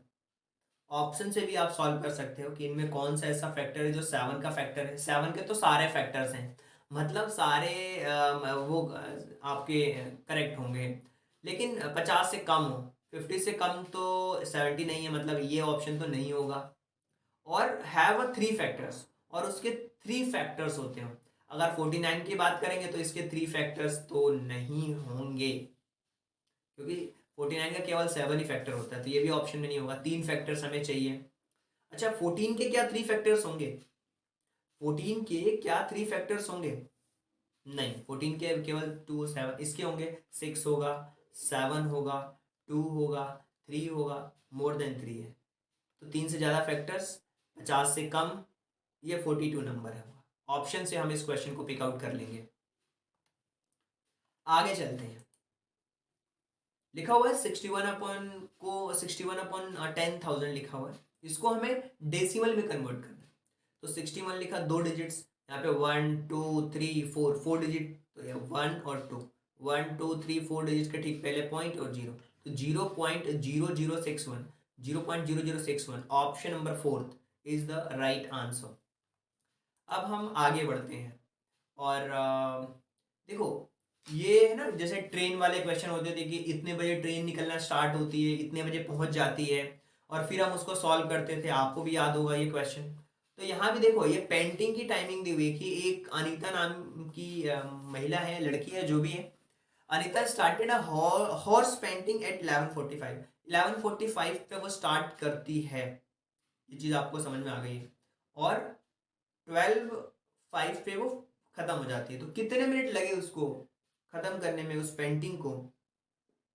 तो आप कह सकते हैं यार, 11:55 पे स्टार्ट करती है, तो 5 मिनट अगर इसमें प्लस कर दूंगा तो 12 बज जाएंगे, और 12:05 पे खत्म हो जाती है, मतलब 10 मिनट में पेंटिंग खत्म हो गई। 5 मिनट यहाँ पे, 5 मिनट यहाँ पे, तो 10 मिनट, यानी कि ऑप्शन नंबर थर्ड जो होगा वो करेक्ट ऑप्शन होगा। अच्छा, वो अगर यहाँ पे अगर दिया होता पीएम, पीएम की जगह पे एएम, मतलब अगले दिन खत्म होती है पेंटिंग, तो मतलब समझ जाओ कि आप लगभग लगभग वो 11 आवर्स कुछ मिनट लगेंगे वहाँ पे। 11 आवर्स के आसपास लग जाएगा वो, क्योंकि 12:45 पे तो 12 हो जाएगा, वो 55 में से 5 में से फिर 11 घंटे 50 मिनट लगेंगे, फिर 10 मिनट इसका सही आंसर होगा। अब प्लेस वैल्यू ऑफ 5 क्या होगा इसके अंदर? 5 की प्लेस वैल्यू पूछिए। देखो, दो चीज़ें होती हैं, एक होती है फेस वैल्यू, दूसरी होती है प्लेस वैल्यू। 14.56, अगर यहाँ पे होता है तो हम मल्टीप्लाई करते हैं, अगर इस तरफ के नंबर होते हैं तो हम क्या करते हैं, 0.1 से मल्टीप्लाई करते हैं। तो 5 × 0.1 जो होगा वो इसमें करेक्ट ऑप्शन होगा। 5.0.1 is the correct option, right. ये इसका सही आंसर होगा 56 वाले क्वेश्चन का, थर्ड वाला। आगे बढ़ते हैं और ये इसमें 0.1 का करते हैं, इसमें 0.01 का करते हैं, इस तरीके से, क्योंकि 1/10 होता है, ये 100 होता है पोजीशंस, तो इस तरीके से हम इनकी पोजीशनिंग को फाइंड आउट करने में हमें मदद मिलती है। 57 वाले क्वेश्चन के बारे में बात करते हैं, और यहाँ पे लिखा हुआ है कि the 2 brands of chocolates available in 10 and 12 packing. If we want to purchase same number of chocolates for each brand, then at least what number pack should bought of each brand? देखो, हमें क्या करना है, 2 brands की chocolates हैं और मुझे equal purchase करनी है। If we want to purchase same number of chocolates, same हर ब्रांड की आपको 2 ब्रांड्स हैं अवेलेबल है इन 10 और 12 पैकिंग में, एक में 10 है और एक में 12 पैकिंग है, राइट। तो आपको क्या खरीदना पड़ेगा, एक तो 10 और 12 पैकिंग खरीदनी पड़ेगी, और फिर एक 10 12 12 10, 10 12 10 और 10 12 ये पैकिंग खरीदनी पड़ेगी। 2 10 की तो खरीदोगे नहीं, क्योंकि 120 आना चाहिए इसमें, या तो इन दोनों करोगे, 12 दूनी 24 तो नहीं होगा, यहाँ भी सेम नहीं है, यहाँ भी सेम नहीं है। अच्छा, 6 और 10 खरीद लें और 5 और 12 खरीद लें तो ये भी तो हो सकता है, 6 10 और 5 12 खरीद लें, क्योंकि इनका जो एलसीएम होगा वही होगा। इसमें देखना पड़ेगा कि दोनों का उसके बराबर आ रहा है कि नहीं आ रहा है। तो 57th में जो सेकंड वाला ऑप्शन होगा वो करेक्ट होगा। कैसे, अब मैं आपको बताता हूँ कि मुझे देखना है कि सेम नंबर चाहिए, यानी कि इनका लोएस्ट कॉमन मल्टीपल चाहिए। तो 10 और 12 का हमने निकाल लिया एलसीएम। इसका अगर हम एलसीएम निकालते हैं तो 2, ये 5, ये 6, फिर यहाँ पे डायरेक्टली मैं 5 और ये 6 कर देता हूँ, राइट। तो आपको पता चल जाएगा कि इसका जो एलसीएम आ गया वो 60 आ गया, राइट। एलसीएम क्या आ गया, 60 आ गया। जब एलसीएम हमें मिल चुका है 60, तो हमें ये देखना है कि इन दोनों का मल्टीप्लाई कर रहे हैं, 20 हो रहा नहीं है। यहाँ पे देखो 10 और 6 का 60, 5 और 12 का 60, तो 12 और 5, 12 5 60, 12 5 60। ऑप्शन नंबर सेकंड जो है वो करेक्ट ऑप्शन होगा। 58 वाले क्वेश्चन के बारे में बात करते हैं। 1 1/24 माइनस 1 + 7/36 इज इक्वल टू, ये किसके इक्वल है ये आपको बताना है। तो हमें सॉल्व करना पड़ेगा इस क्वेश्चन को। 24 जो दिया हुआ है इसमें अगर हम मल्टीप्लाई करते हैं, 24 और ये 1 25/24 माइनस 1 + 7/36। अब यहाँ पे कुछ भी नहीं है तो 1 रख देंगे और इन सब का हम एलसीएम लेने वाले हैं। जब हम इसका एलसीएम लेंगे तो 72 आएगा, और जब 72 एलसीएम आएगा तो मैं यहाँ पे लिख सकता हूँ सिंपली, ये जो क्वेश्चन दिया हुआ है कि जो यहाँ पे अगर इनका एलसीएम 24 और 36 का अगर मैं एलसीएम लूँगा तो 72 होगा, राइट। और यहाँ पे अगर आप देखोगे ध्यान से तो चीज़ें आपको समझ में आने लगेंगी कि 72 से डिवाइड करेंगे। 72 से अगर डिवाइड करते हो, 72 से डिवाइड करते हो तो 24 से डिवाइड करते हो तो क्या आ जाएगा, 3 आएगा। और 3 में 25 का मल्टीप्लाई कर देते हो तो क्या हो जाएगा, 75 आएगा यहाँ पे। और माइनस 30, ये 72 से करोगे तो -72 हो जाएगा, प्लस 36 में ये 72 को 36 से डिवाइड करोगे 2 होगा, और 7 2 = 14 हो जाएगा। तो 75 माइनस 72 3 हो गया, 3 और प्लस 14 17 हो गया। ये 17/72 हो गया। इसको सॉल्व करके इसको किया तो 17/72 हो गया। मतलब एलसीएम लेना है और फिर सॉल्व करना है। अगर आप इस तरीके से नहीं समझ पा रहे हैं तो आप इस तरीके से भी क्वेश्चन को सॉल्व कर सकते हो। कैसे, बता रहा हूँ। 24 का 1 में मल्टीप्लाई करो और इसको प्लस कर दो, ये हो जाएगा 25/24, राइट। और -1 है, और फिर इसके बाद नंबर है 7/36, तो 7/36 को वैसे ही रहने दो। 24 में 1 का मल्टीप्लाई करोगे 24 होगा, तो ये हो जाएगा 25 तो ये हो जाएगा 1/24, राइट। यहाँ पे क्या बचा, प्लस 1/24। अब इन दोनों का हमें एलसीएम लेना है, 72 आएगा। तो 24 में कितने का मल्टीप्लाई करूंगा तो 72 हो जाएगा, ये 3, और इसमें कितने का, 2 का, तो 3/72 हो जाएगा, और प्लस 14/72 हो जाएगा। 14 और 3 17/72। इस तरीके से भी सॉल्व किया जा सकता है। आगे चलते हैं और अगले क्वेश्चन के बारे में डिस्कशन करेंगे, जो कि क्वेश्चन नंबर 59 होने वाला है।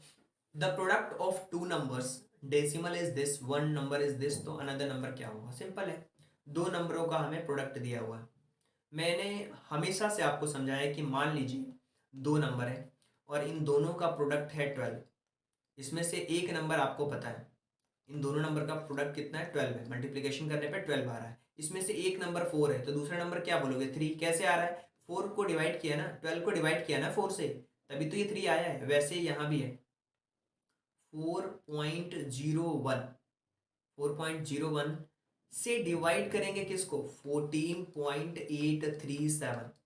अब पॉइंट की वजह से घबराना नहीं है आपको कि क्या होगा, बाद में आप इतने डिवाइड पहले करो आप सिंपल, जो दिया हुआ है 14.8 837 डिवाइडेड बाय 401, 0.037, 0.037, सॉरी 0.4, ये यहाँ पे पॉइंट होगा 4.4.01, राइट, तो 3.7 होगा। यानी कि जो ऑप्शन नंबर फर्स्ट है, सेकंड है, ये सही ऑप्शन होगा। अब ये कैसे आपको समझना है कि यहाँ पे जो करेक्ट ऑप्शन होगा वो क्या होगा। देखो, आप इस तरीके से भी कर सकते हो। अगर आपको पॉइंट से डर लगता है तो आपने क्या किया, 14837 और डिवाइडेड बाय 1000 कर दिया, पॉइंट हटा दिया। इसमें डिवाइड करना है ना, किसका, 401 अपॉन 100 का, पॉइंट हटा दिया, इसका भी डिवाइड करने से आंसर आ रहा है। मतलब क्या हो जाएगा, 14837 अपॉन 1000 मल्टीप्लाइड बाय, ये होगा ऊपर 100, नीचे में हमने रख दिया 401।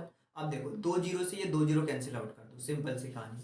इसको जब आप कैंसिल आउट करोगे तो 37 बार में कैंसिल आउट हुआ है।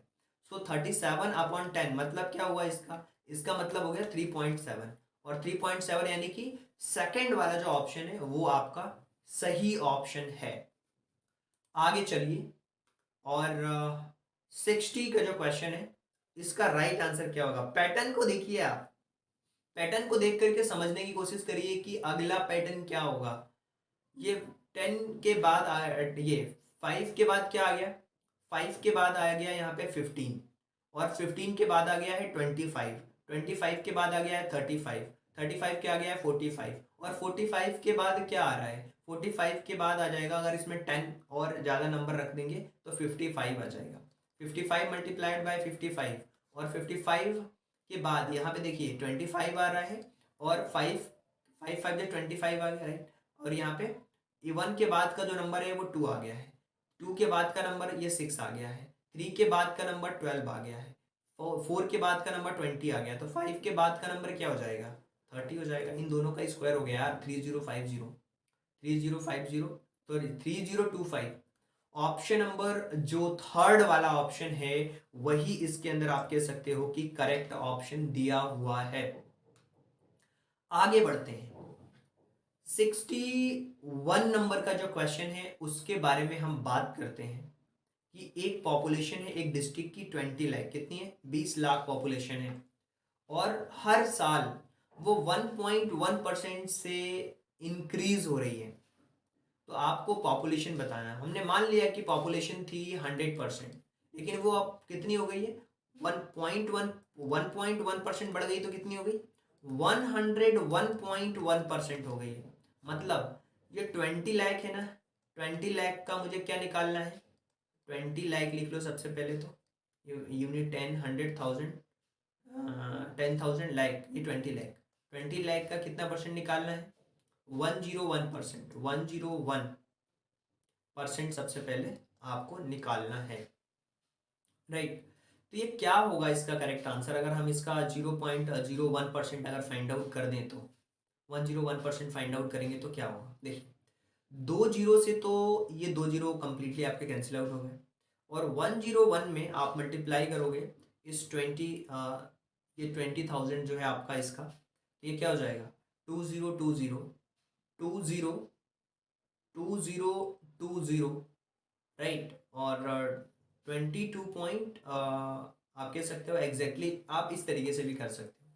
सबसे पहले तो 1.1% निकाल लो, 1.1% किसका, 20 लाख का, 20 लाख का अगर हम 1.1% भी फाइंड आउट कर लेते हैं, 1% भी फाइंड आउट कर लेते हैं, तो ये कितना हो जाएगा, 20.22 लाख होगा, 20.22 लाख इसका करेक्ट आंसर हो जाएगा, क्योंकि 0.22 लाख आएगा अगर 1% निकालोगे इसका, तो 20 लाख का अगर आप निकालते हो 1.1%, तो 1.1/100, राइट, तो ये कितना हो जाएगा, अगर इस पॉइंट को करते हैं तो 0.011, राइट, और इसका अगर मल्टीप्लाई करोगे 20 में तो क्या हो जाएगा, 20 लाख में, 20 लाख में मल्टीप्लाई करोगे तो 22,000 हो जाएगा, राइट, क्योंकि 1000 पोजीशन पे, तो ये हो जाएगा 20 लाख 20,000, राइट, 20 लाख 20,000, 2.22 लाख कह सकते हो आप, 2.22 लाख। ऑप्शन नंबर 4 जो है वो करेक्ट ऑप्शन होगा।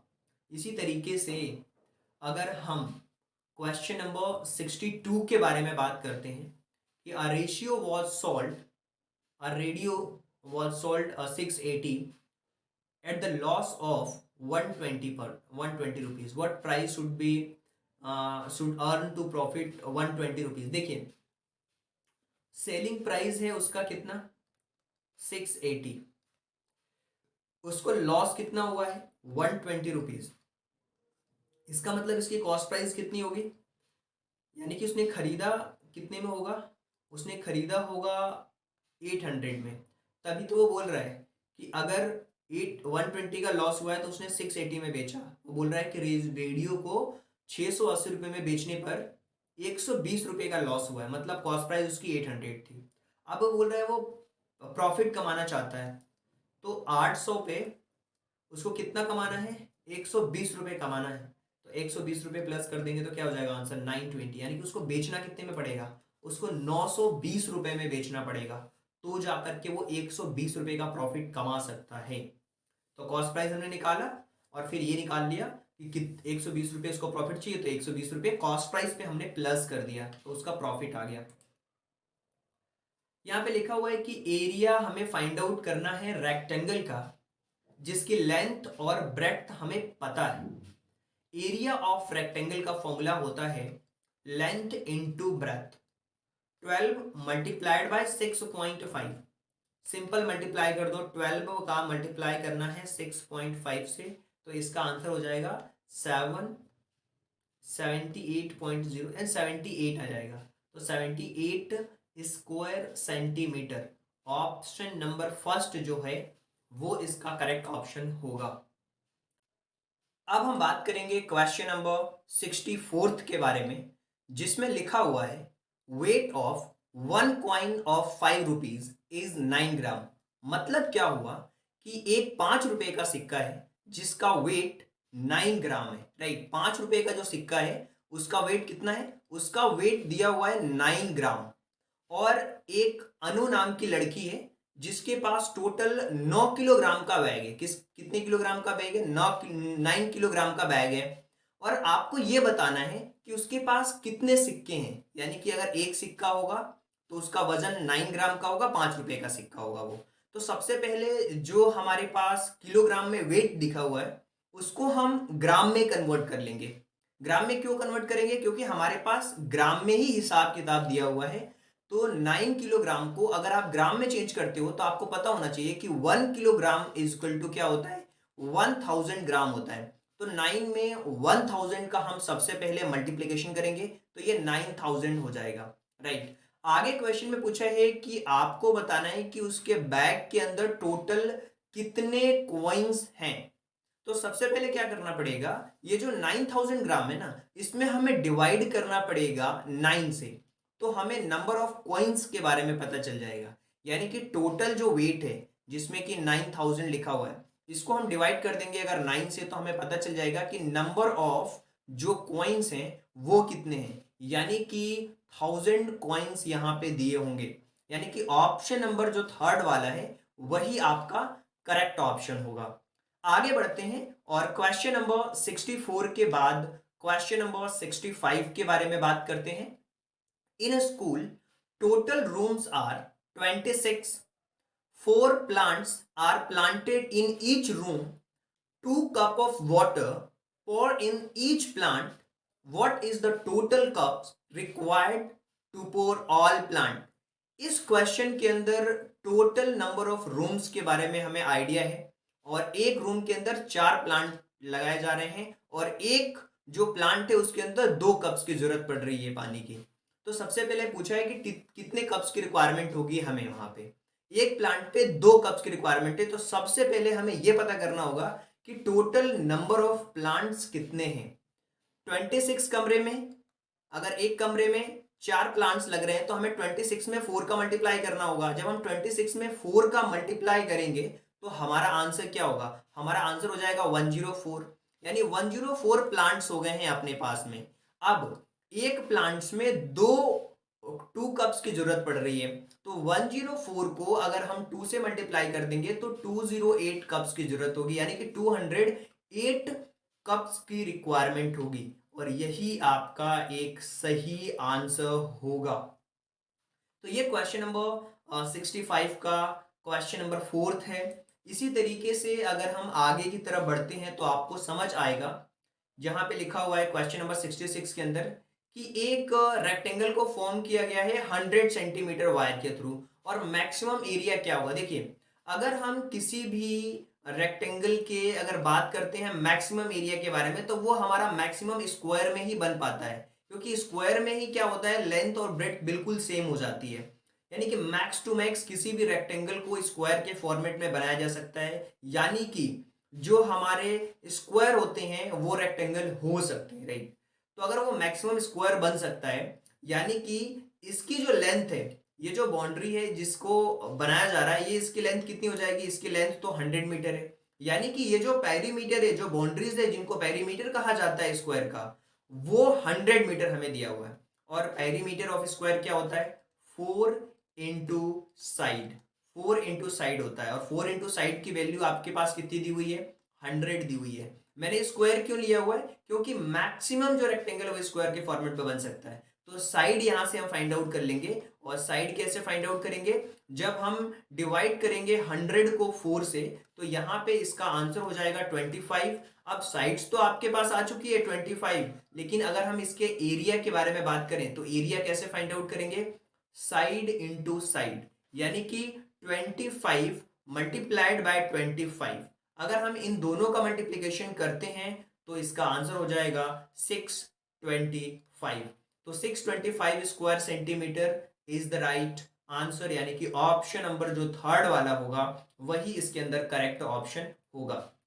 आगे बढ़ते हैं, अगले क्वेश्चन के बारे में बात करते हैं और जानने की कोशिश करते हैं कि क्वेश्चन नंबर 67 के अंदर क्या दिया हुआ है। यहां पे दिया हुआ है कि 60 cubes of 1 centimetre side Arun formed a cuboid, what is the volume of cuboid. उस क्यूबॉइड का वॉल्यूम क्या होगा, ये आपको फाइंड आउट करके बताना है।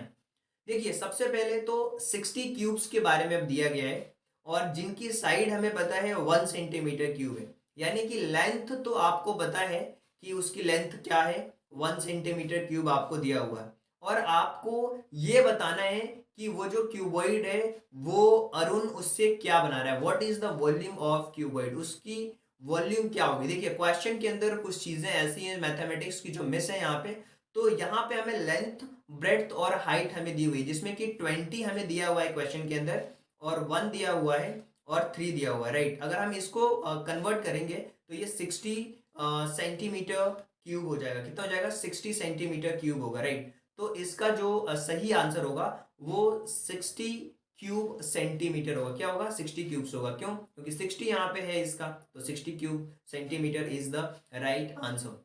आगे बढ़ते हैं, क्वेश्चन नंबर 68 के बारे में हम बात करते हैं कि if F rotated on a 3 times of 45 degree clockwise direction, what is figure will be obtain. देखिए, एफ ऐसा लिखा होता है, अगर एक बार इसको आप 45 डिग्री पे टर्न करोगे, एक बार अगर आप इसको 45 डिग्री पे टर्न करोगे तो क्या हो जाएगा इसका करेक्ट आंसर। देखिए, 3 बार आपको रोटेट करना है, 3 टाइम्स 45, तो आप देखिए ऐसे रखा हुआ है। अगर ऐसे रखा हुआ है, अगर एक बार में करोगे तो एफ आपका इधर आएगा पहली बार में, दूसरी बार में तो ऐसा आ जाएगा, तीसरी बार में ये ऐसा हो जाएगा। तो आपको देखना है कि जब एफ हमारा 45 डिग्री पे रोटेट होगा, यानी कि इसका हाफ रोटेट होगा, सही, इसका शायद इसका हाफ होगा, ये हाफ हो गया, ये हाफ हो गया, और ये इस बार में ऐसे हो जाएगा। यानी कि ये जो इस तरीके से जो इमेज बनी हुई है, जो 4th नंबर की जो क्वेश्चन है, वो ऑप्शन नंबर जो 4th है वही करेक्ट ऑप्शन हुआ, क्योंकि 45 और 45 90 डिग्री, और 90 में 45 को प्लस कर दोगे 135 होगा, और 135 अगर यहाँ से घूमता है तो कुछ इस तरीके से घूमेगा, क्योंकि 45 यहाँ पे होगा, 90 यहाँ पे, और फिर 45 यहाँ पे। तो ये क्लॉकवाइज डायरेक्शन में मैंने इसको रोटेट कर दिया है, तो इस तरीके से इसके आंसर्स को आप इजीली देख पाओगे। अब क्वेश्चन नंबर 68 के बाद क्वेश्चन नंबर 69 के बारे में हम बात करते हैं, और ये जानने की कोशिश करते हैं कि क्वेश्चन नंबर 69 के अंदर क्या दिया हुआ है और कैसे हम क्वेश्चन नंबर 69 को समझ सकते हैं। जिसके अंदर दिया हुआ है कि a man borrowed 20,000 for a house maintenance which is given by him in 2 years at the rate of 10% per annum, what is the total amount paid by him after 2 years। Simple सी चीज है कि एक इंसान को 20,000 रुपए मिले हैं house maintenance के नाम पे, राइट, उसने लिए हैं और उसने 10% के हिसाब से 2 साल तक उसने दिया है, तो टोटल अमाउंट कितना उसने पेड कर दिया है। देखिए, सबसे पहले सिंपल इंटरेस्ट के बारे में अगर हम बात करते हैं तो इंटरेस्ट इक्वल टू क्या होता है, वो होता है P into R into T upon 100। P into R into T upon 100 होता है। तो आप देख पाओगे कि यहाँ पे क्या हो जाएगा, यहाँ पे हो जाएगा आपका 20,000, राइट, और रेट इसका 10%, इसका ईयर 2 ईयर्स, और यहाँ पे 100 कर देंगे हम, तो जीरो से तो ये जीरो आपका कैंसिल आउट हो जाएगा, राइट। अब यहाँ पे देखो 2 2 ज़ा 4 और 4 ये हो गया, 2 2 ज़ा 4 हो गया, 0 1 2 एंड 3, ये 400 हो जाएगा, कितना हो जाएगा 400 हो जाएगा, यहाँ 4,000 हो जाएगा, राइट। ये क्या आ गया, ये आ गया इसका इंटरेस्ट। और ये 4,000 जो आपको दिख रहा है, 4,000 दिख रहा है, इसमें हम 20,000 जो है उसको प्लस कर देंगे, तो हमें पता चल जाएगा कि टोटल कितने पैसे उसको देने हैं। 4,000 रुपये तो केवल ब्याज देना है आपको, और प्रिंसिपल आपका 20,000 रुपये दिया हुआ है। तो 20,000 में अगर हम 4,000 को प्लस कर देंगे तो 24,000 इसका एक सही आंसर होगा। चलिए आगे चलते हैं और डिस्कस करते हैं क्वेश्चन नंबर 70 के बारे में, जिसके अंदर लिखा हुआ है कि in a college library different subjects wise books per pictures details are given below, how many subjects have more than 50 books. देखिए, यहाँ पे एक जो बॉक्स है ना वो 10 बुक्स को बता रहा है, और मैथमेटिक्स में यहाँ पे कितने बॉक्स हैं, 1 2 3 4 5 6 7, 7 यानी कि कितने ऐसे सब्जेक्ट्स हैं जिसमें 50 से ज़्यादा बुक्स हैं। तो मैथमेटिक्स में 7 बॉक्स हैं यानी कि 70 बुक्स हैं। अगर साइंस की बात करते हैं तो 1 2 3 4 5 6 7 8, इसमें 80 बुक्स हैं, ये भी 50 से ज़्यादा हैं। हिंदी में 40 है, 1 2 3 4 40 है, तो इसको हम नहीं काउंट करेंगे। इंग्लिश में देख लेते हैं, 1 2 3 4 5 6 7 8 9, 9 यानी कि 90 है इसके अंदर। तीन ऐसे सब्जेक्ट्स हैं, मैथ, साइंस और इंग्लिश, जिसमें 50 से ज़्यादा बुक्स हैं। तो ऑप्शन नंबर जो सेकंड वाला है वही इसका एक करेक्ट आंसर होगा, राइट। और हम कह सकते हैं कि ऐसे हमारे 3 सब्जेक्ट हैं जिसमें 50 से ज़्यादा बुक्स रखी हुई हैं। क्वेश्चन नंबर 71 के बारे में बात करते हैं, जिसमें पॉइंट्स में नंबर दिया हुआ है और इसको हमें प्लस करना है। पॉइंट्स के नंबर्स को प्लस करना बहुत आसान होता है। अगर ये हम नंबर देखें तो सबसे ऐसा लिखा हुआ है 20.0008, इस नंबर को मैंने लिख लिया। इसके बाद ये 20 लिखा हुआ है, इसके बाजू में आप देख पा रहे हो, तो 20 मैंने यहाँ पे लिख दिया और कुछ भी नहीं है, तो 0.0000 लिख दिया। यहाँ पे 20.008 है, तो 20 लिख दिया यहाँ पे, 0.008, राइट, इसको भी लिख लिया। फिर इसको भी लिखना है हमें, तो ये हो जाएगा 20.08, इसको हम कह देते हैं। ये हो गया 8, ये हो गया 8, ये भी हो गया 8, ये हो गया 0, फिर पॉइंट, ये हो गया 80 हो गया, राइट। ये हो गया कितना, 80 हो गया। तो 80.0888 जो है वो इसका सही आंसर हो गया। 80.0888 जो है वो आपका करेक्ट ऑप्शन हो गया। 3 बार 8 यानी कि ऑप्शन नंबर जो फोर्थ है वही इसके अंदर एक करेक्ट और सही ऑप्शन दिया हुआ है। चलिए आगे बढ़ते हैं और अगले क्वेश्चन के बारे में अब हम बात करने वाले हैं कि find the common factor of 12 and 15। 12 और 15 का कॉमन फैक्टर क्या होगा। देखिए, 12 का अगर हम फैक्टर फाइंड आउट करें और 15 का अगर फाइंड आउट करने की कोशिश करें तो 12 के फैक्टर क्या हो जाएंगे। पहली बात तो ये 1 से डिवाइड होगा, 2 से होगा ही होगा, इसके अलावा 3 से होगा, राइट, 4 से होगा, 5 से तो नहीं होगा, 6 से होगा, और डायरेक्टली फिर 12 से होगा, फिर 12 से होगा, राइट। अब 15 के बारे में बात कर लेते हैं। 1 से होगा, 2 से नहीं होगा, 3 से डिवाइड हो जाएगा 15 में, राइट, और इसके अलावा ये 5 से भी डिवाइड होगा, और फिर ये जो नंबर है वो आपका 15 से डिवाइड होगा। कॉमन फैक्टर में तो 1 आपका तो सब में रहता है कॉमन, 1 के बाद 3 होगा, और 3 के बाद कोई भी नंबर नहीं होगा। यानी कि ऑप्शन नंबर जो हमारा फोर्थ वाला ऑप्शन है वही हमारा सबसे करेक्ट ऑप्शन होगा। यही दो हमारे फैक्टर्स होंगे, 1 एंड 3। आगे बढ़ते हैं, अगले क्वेश्चन के बारे में चर्चा करते हैं कि how many bottles filled 30 ml capacity with the port with the contain 2.85 metre cube oil. देखिए, बहुत सिंपल सी बात है।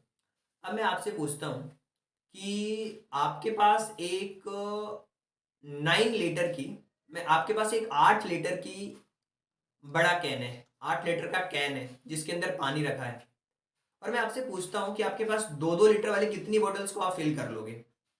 टोटल आपके पास कितना है? 8 लीटर है।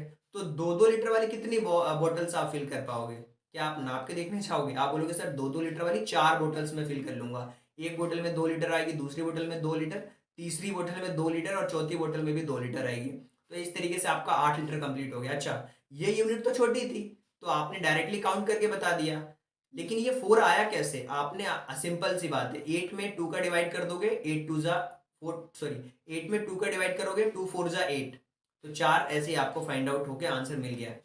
लेकिन यहाँ पे 2.85 दिया हुआ है। क्या दिया हुआ है? 2.85 दिया हुआ है। अब 2.85 जो दिया हुआ है, सबसे पहले ये हमें मीटर क्यूब में दिया हुआ है। इसको एमएल में चेंज करने के लिए मुझे क्या करना पड़ेगा? सबसे पहले तो ये 100 है, राइट। फिर इसमें मुझे 100 का मल्टीप्लाई करना पड़ेगा, फिर यानी 3 बार मुझे 100 का ये मल्टीप्लाई कर दिया। क्यों कर दिया? क्योंकि मुझे किस में चेंज करना है? एमएल में चेंज करना है। और 1 मीटर इक्वल टू होता है 100 ml, राइट। और ये मीटर क्यूब दिया हुआ है, इसीलिए 3 बार मैंने 100 का मल्टीप्लीकेशन करा है। और नीचे हमें क्या रखना होगा? नीचे हमें रखना होगा 300 ml दिया हुआ है, तो ये मैंने कर दिया इसको 300 से डिवाइड। तो ये जीरो से, तो ये हमारा जीरो कैंसिल आउट हो गया। लेकिन अगर 285 में अगर 100 का मल्टीप्लाई करेंगे तो ये पॉइंट इधर आ जाएगा। तो क्या आ जाएगा? 285, उसके बाद ये 2 जीरो लगेंगे सिंपल, और फिर 3 से डिवाइड हो जाएगा। जब इसको 3 से डिवाइड करेंगे तो ये हो जाएगा 9500, 9500, 9500, यानी कि जो ऑप्शन नंबर थर्ड वाला है वही इसका एक सही ऑप्शन होगा, 9500। चलिए आगे चलते हैं, क्वेश्चन नंबर 74 के बारे में बात करते हैं, और हमें यहाँ पे अप्रोक्सीमेट वैल्यूज को फाइंड आउट करना होगा। देखिए, ये 275 को अगर अप्रोक्सीमेट करोगे तो 275 हो जाएगा, और 3 इसका डायरेक्ट मल्टीप्लाई कर दो, राइट। अब 5 3 जा 15 होगा, कैरी 1 होगा, 7 3 जा 21, और ये 1 22, कैरी 2 हो जाएगी, और 3 2 जा 6, 6 में 1 को प्लस कर देंगे तो ये हो जाएगा आपका 7, राइट। 8 8, ये 6 2 जा 6, 3 2 जा 6, 6 और 2 8, 825, 825 जो है इसका एक सही आंसर होगा। आप मल्टीप्लाई करके देखोगे तो 826 समथिंग आएगा, अगर आप इन पूरे पॉइंट के साथ मल्टीप्लाई करोगे तो। लेकिन आप डायरेक्टली भी मल्टीप्लाई कर सकते हो, जो कि बहुत ही आसान है।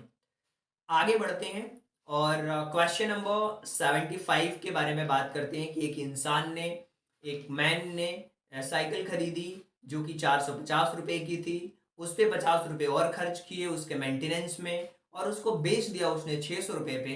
तो उसको कितने परसेंट का गेन हुआ है? देखिए, 450 रुपए की तो उसने खरीदी कॉस्ट प्राइस, मेंटेनेंस में 50 रुपए लगा दिए, तो ये हो गया उसके 500 रुपए। 500 रुपए की उसकी मान लेते हैं हम कॉस्ट प्राइसिंग बढ़ी है, लेकिन उसने बेचा कितने में? उसने बेच दिया 600 रुपए में। तो आप कह सकते हो कि इसमें जो प्रॉफिट हुआ है वो 100 रुपए का हुआ है। लेकिन ये 100 रुपए का जो प्रॉफिट हुआ है वो किस पे हुआ है? वो 500 पे हुआ है। तो 100 का प्रॉफिट अगर 500 पे होता है तो हमें यहाँ पे बताना है कि उसका गेन परसेंट कितना हुआ है। तो 100 का प्रॉफिट हुआ है, वो भी 500 पे मल्टीप्लाई कर देंगे हम 100 का, तो क्या हो जाएगा? 2 जीरो से तो ये 2 जीरो कैंसिल आउट हो जाएंगे, 5 से ये 20 बार में कैंसिल आउट हो जाएगा। तो 20% जो है वो इसका एक सही आंसर कहलाएगा। 20% इज द राइट आंसर। आगे बढ़ते हैं और चीज़ों को हम समझने की कोशिश करते हैं कि अगले क्वेश्चन के अंदर क्या दिया हुआ है। और देखिए, 75 के बाद क्वेश्चन जो हमारे दिए हुए हैं वो अब इंग्लिश के पैसेज के ऊपर बेस्ड होने वाले हैं। तो उनको हम क्या करेंगे? सबसे पहले तो पैसेज को ध्यान से पढ़ेंगे और पैसेज को समझने की कोशिश करेंगे। उसके बाद इस पैसेज के ऊपर बेस्ड जो क्वेश्चन आंसर है उनको हम सॉल्व करने की कोशिश करेंगे। तो पैसेज को सबसे पहले रीड करना होगा। देखिए, यहां पे लिखा हुआ है कि a book is written not to multiply the voice of merely, not be carried it merely, but to prepare it. the author has something to say which is perceived to be true and useful or helpfully beautifully. So far he knows no one has said it. So far as he know, no one else can say it.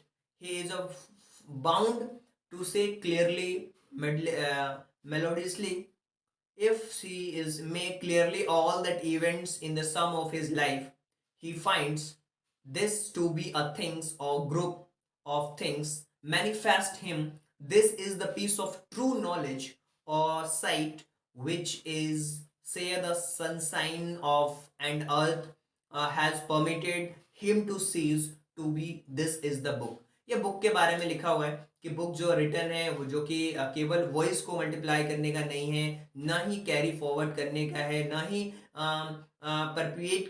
Persuade करने की कोई चीज़ है. Author के पास कोई चीज़ होती है जो pursue करता है, जो उसके पास सही और यूजफुल और हेल्पफुल जो चीज़ें होती है उसको वो अच्छी तरीके से बुक्स के अंदर डालते हैं. और जिसमें कि अलग अलग चीज़ें दी हुई है कि वो कह सकता है ना कि वो clearly and melodiously may if may clearly at all events, सारे इवेंट्स पे the sum of his life he finds to be a things of group of things manifest him.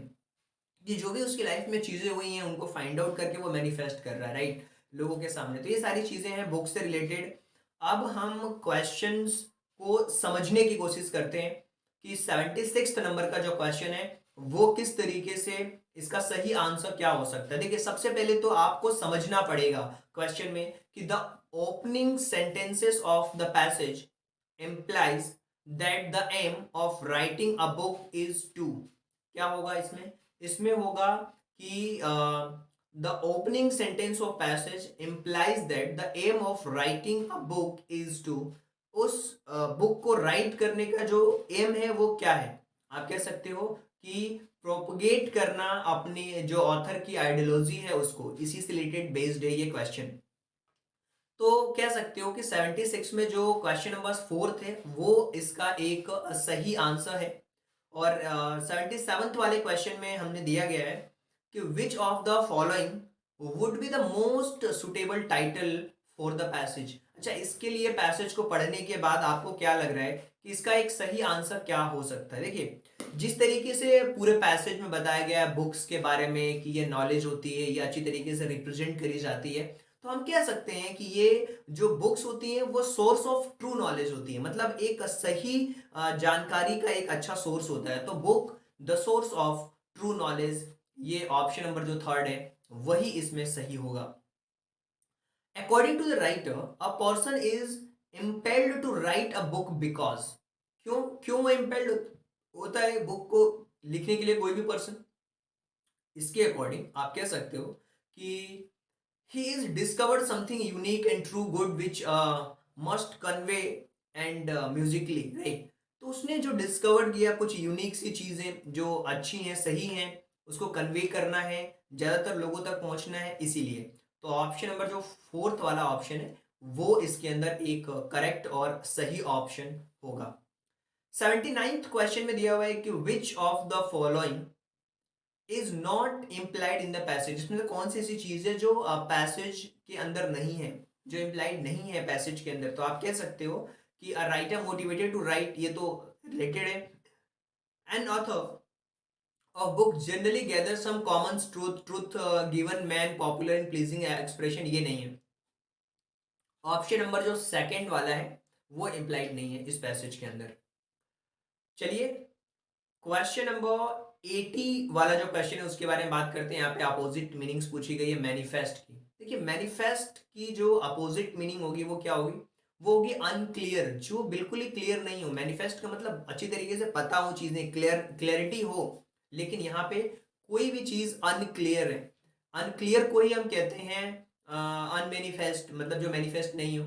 Manifest का अपोजिट ही होगा अनक्लियर, राइट. अब हम दूसरा passage पढ़ेंगे और इस दूसरे पैसेज के अंदर है ना, सबसे पहले टेक्नोलॉजी से रिलेटेड है तो उसको समझने की कोशिश करते हैं कि किस तरीके से सिविलाइजेशन हुआ, साइंटिफिक और टेक्नोलॉजिकल चीज़ों का. और यहाँ पे क्या लिखा हुआ है? We are tempt to assume the technology progress is a real progress. हमें लग रहा है कि टेक्नोलॉजी का जो प्रोसेस हो रहा है, जो प्रोग्रेस हो रहा है, वही प्रोग्रेस है, रियल प्रोग्रेस है। और जो मटेरियलिस्टिक्स चीज़ों का प्रोग्रेस हो रहा है, वही सिविलाइजेशन का क्राइटेरिया है कि मटेरियलिस्टिक सक्सेस मिले लोगों को और सिविलाइजेशन ज़्यादा ज़्यादा और इजी होती जाए। इसको हम कहते हैं कि ये ग्रोथ है, राइट। लेकिन यहाँ पे आगे की लाइन में लिखा हुआ है, if the eastern peoples become fascinated by the machines and techniques and use them as the Western nations to do build huge industry organizations and a large military establishment, they will get involved the power politics and drift into the dangers of death. क्या होगा कि अगर जो eastern के लोग हैं वो fascinated हो जाए मशीन्स में, टेक्निक्स में, वेस्टर्न नेशंस कुछ अलग काम करने लगे, इंडस्ट्रियलाइजेशन का जो ऑर्गेनाइजेशन है वो बड़ी मिलिट्री स्टैब्लिशमेंट करने लगे, इन्वॉल्व हो जाए पावर पॉलिटिक्स में, तो क्या होगा, वो एक डेंजर डेथ की तरफ बढ़ेगा। सो साइंटिफिक और टेक्नोलॉजिकल सिविलाइजेशन जो है, अगर इसमें ग्रोथ होती है तो ये हमारे लिए क्या क्रिएट करता है, अपॉर्चुनिटीज क्रिएट करता है and the great reward but a great risk and temptation. ये क्या होता है, न सिर्फ ये हमारे लिए एक अपॉर्चुनिटी क्रिएट करता है, बल्कि कहीं ना कहीं ये रिस्क इन्वॉल्व होता है, टेम्पटेशन का लोग कॉपी करते हैं। Science and technology are neither good nor bad. मैं कहता हूं कि साइंस और टेक्नोलॉजी न ही गुड है, न ही बैड है, ना बुरा है ना अच्छा है। अब आपको समझना है कि कैसे उसका यूज करना है। They are not to be tabooed but tamed assigned a proper place. They became a dangerous only if they became idle. अच्छा, ये डेंजरस कब हो जाएंगे, जब आप इन्हें अपना आइडल मानने लगोगे, जब आप अपना आइडल गूगल को मानने लगोगे, तब ये डेंजरस हो सकता है, क्योंकि आपको लगेगा कि जो वो बोल रहा है ना वही सही है, तो वो गलत हो जाएगा। तो पैसेज बहुत ही इंपॉर्टेंट है ये, और काफ़ी रियलिस्टिक लाइफ से रिलेटेड है, और ये पैसेज मेरे को लगता है कि बहुत आपके रियल लाइफ के लिए भी बड़े काम की चीज़ है। तो मैंने समझा दिया है आपको, पैसेज तो समझ आ चुका होगा।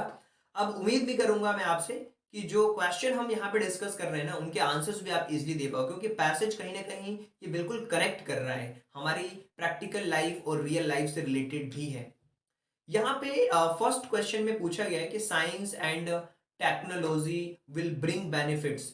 साइंस और जो टेक्नोलॉजी है वो बेनिफिट्स लाती है, किसके लिए लाती है, किसी के लिए नहीं लाती है, वेस्टर्न नेशन या ईस्टर्न नहीं, ऑल इफ टर्न प्रॉपरली।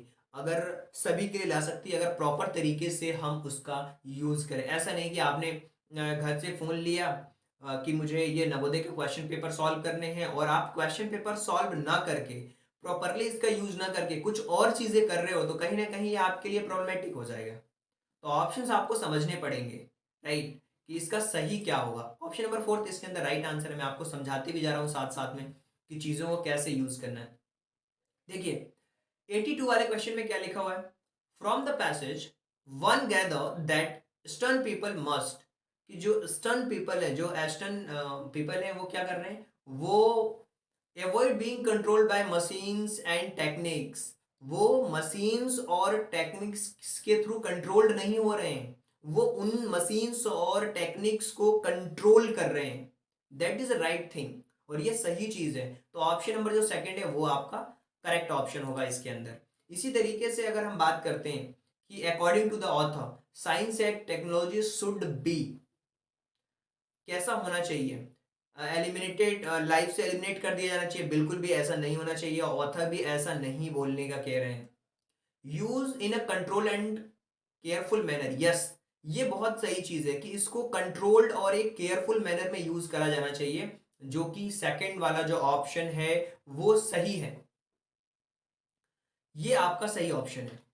आगे बढ़ते हैं और 84th वाले क्वेश्चन के बारे में बात करते हैं कि according to the author people think the real progress like. Author के अकॉर्डिंग लोगों को क्या लगता है कि असली प्रोग्रेस क्या है, असली प्रोग्रेस लोगों को ये लग रहा है कि असली प्रोसेस लोगों को यही होनी चाहिए, उनकी जो think real progress is taking risk and facing temptation.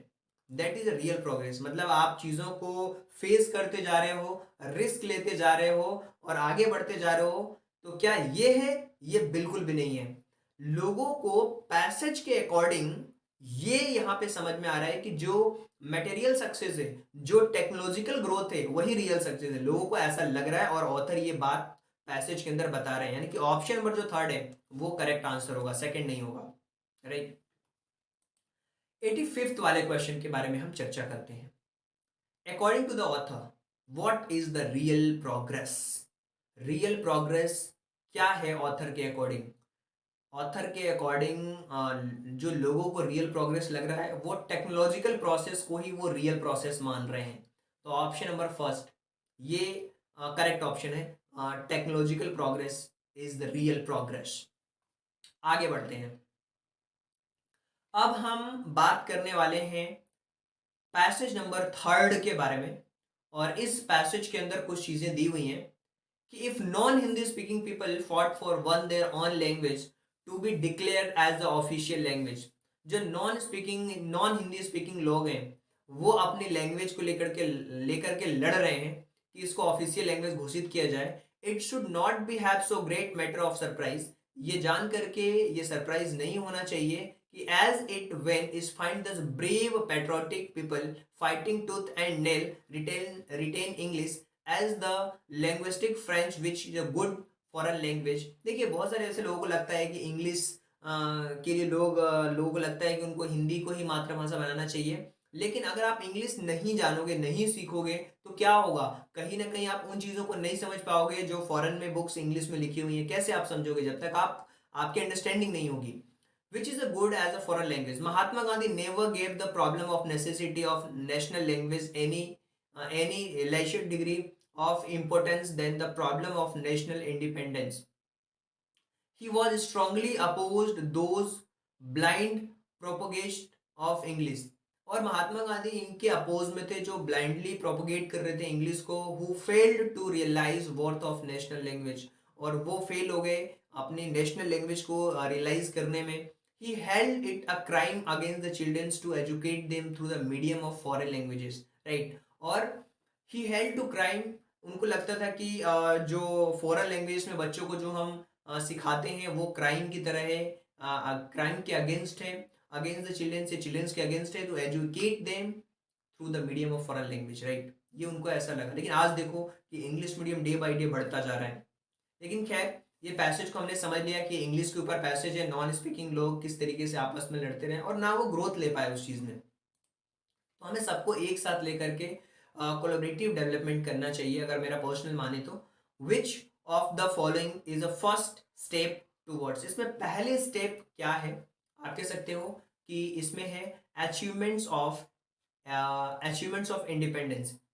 Independence का जो अचीवमेंट है वो पहली सक्सेस है इसके अंदर, फर्स्ट स्टेप। और इसके अलावा अगर हम बात करें यहाँ पे अचीवमेंट से, यस, आगे हम बढ़ते हैं 87th वाले क्वेश्चन के बारे में कि to fight tooth and nail means. Tooth and nail का मतलब क्या हुआ? देखिए कहते हैं ना कि दांतों तले उंगली दबाना, कुछ इस तरीके की ये चीज़ है। और इसको हम कहते हैं to fight with every possible effort. जो भी आपके पास पॉसिबल एफर्ट हैं उनके साथ फाइट करना, ये इसकी करेक्ट मीनिंग होगी। ऑप्शन नंबर अगर हम क्वेश्चन नंबर अगर हम अगले बिना हम आगे बढ़े ही मैं अगले क्वेश्चन के बारे में डिस्कशन कर रहा हूँ। आई थिंक अब आपको ये क्वेश्चन नंबर 88 जो है वो प्रॉपर तरीके से देख पा रहे होंगे अपनी स्क्रीन पे। So which of following represent Gandhi ji views on the education of childrens through foreign language. देखिए उनका व्यू क्या था? उनका व्यू था it was not the right act. ये एक सही तरीका नहीं है, उनका ये मानना था। बस उनका ये मानना था कि ये सही तरीका नहीं है। 89th वाले क्वेश्चन के बारे में बात करते हैं कि which of the following is a true in context of given passage. In जो पैसेज दिया हुआ है इसमें सबसे ट्रू चीज और सबसे सही चीज क्या है? आप कह सकते हो कि English should be made for national language, नहीं ये भी नहीं है। Non Hindi speaking should fight for one their own language, ये भी नहीं है कि ऑफिशियल लैंग्वेज डिक्लेयर कर दो। Gandhi ji led more stress on national language, नहीं। Gandhi ji was the opinion to children should not be educated medium of national language, ये option number जो फोर्थ है वो आपका एक करेक्ट ऑप्शन है। आगे बढ़ते हैं 90 नंबर का जो क्वेश्चन है कि in this passage author light upon the. Author किस चीज़ पे फोकस कर रहे हैं, तो आप कह सकते हो कि जो ऑथर है वो फोकस कर रहे हैं नेशनल लैंग्वेजेस के ऊपर। आगे बढ़ते हैं।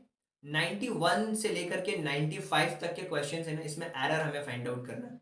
और एरर में आपको देखना है कि क्या एरर है। अगर एरर नहीं है तो नो एरर। तो यहाँ पे देखिए, ऑप्शन भी यहाँ पे दिया 1 2 3 4। कौन से पार्ट में एरर है ये आपको बताना है। हार्डली हैड द चिल्ड्रन, ये सही है। Left the school, then it began to run, no error. Then it began to run लिखा है ना थर्ड वाले पार्ट में, यही यहाँ पे प्रॉब्लम है। Then it began to run, began होगा, बिगेन नहीं होगा। 92 वाले क्वेश्चन पे आते हैं, जिसमें लिखा हुआ है कि because he is physically strong therefore he was educated for the school boxing team. देखिए यहाँ पे सेंटेंस तो प्रेजेंट में चल रहा है, लेकिन यहाँ पे पास्ट में चला गया, ही वॉज सिलेक्टेड, ये गलत है। तो ही वॉज जो लिखा है वो गलत है। सेकंड वाला जो ऑप्शन है ना उसमें एरर है, तो सेकंड ऑप्शन इसका करेक्ट है। इसी तरीके से अगर हम थर्ड वाले ऑप्शन के थर्ड सॉरी 93rd वाले क्वेश्चन के बारे में बात करेंगे, तो आप देखोगे और समझ भी जाओगे आसानी से कि इसका सही आंसर क्या होगा।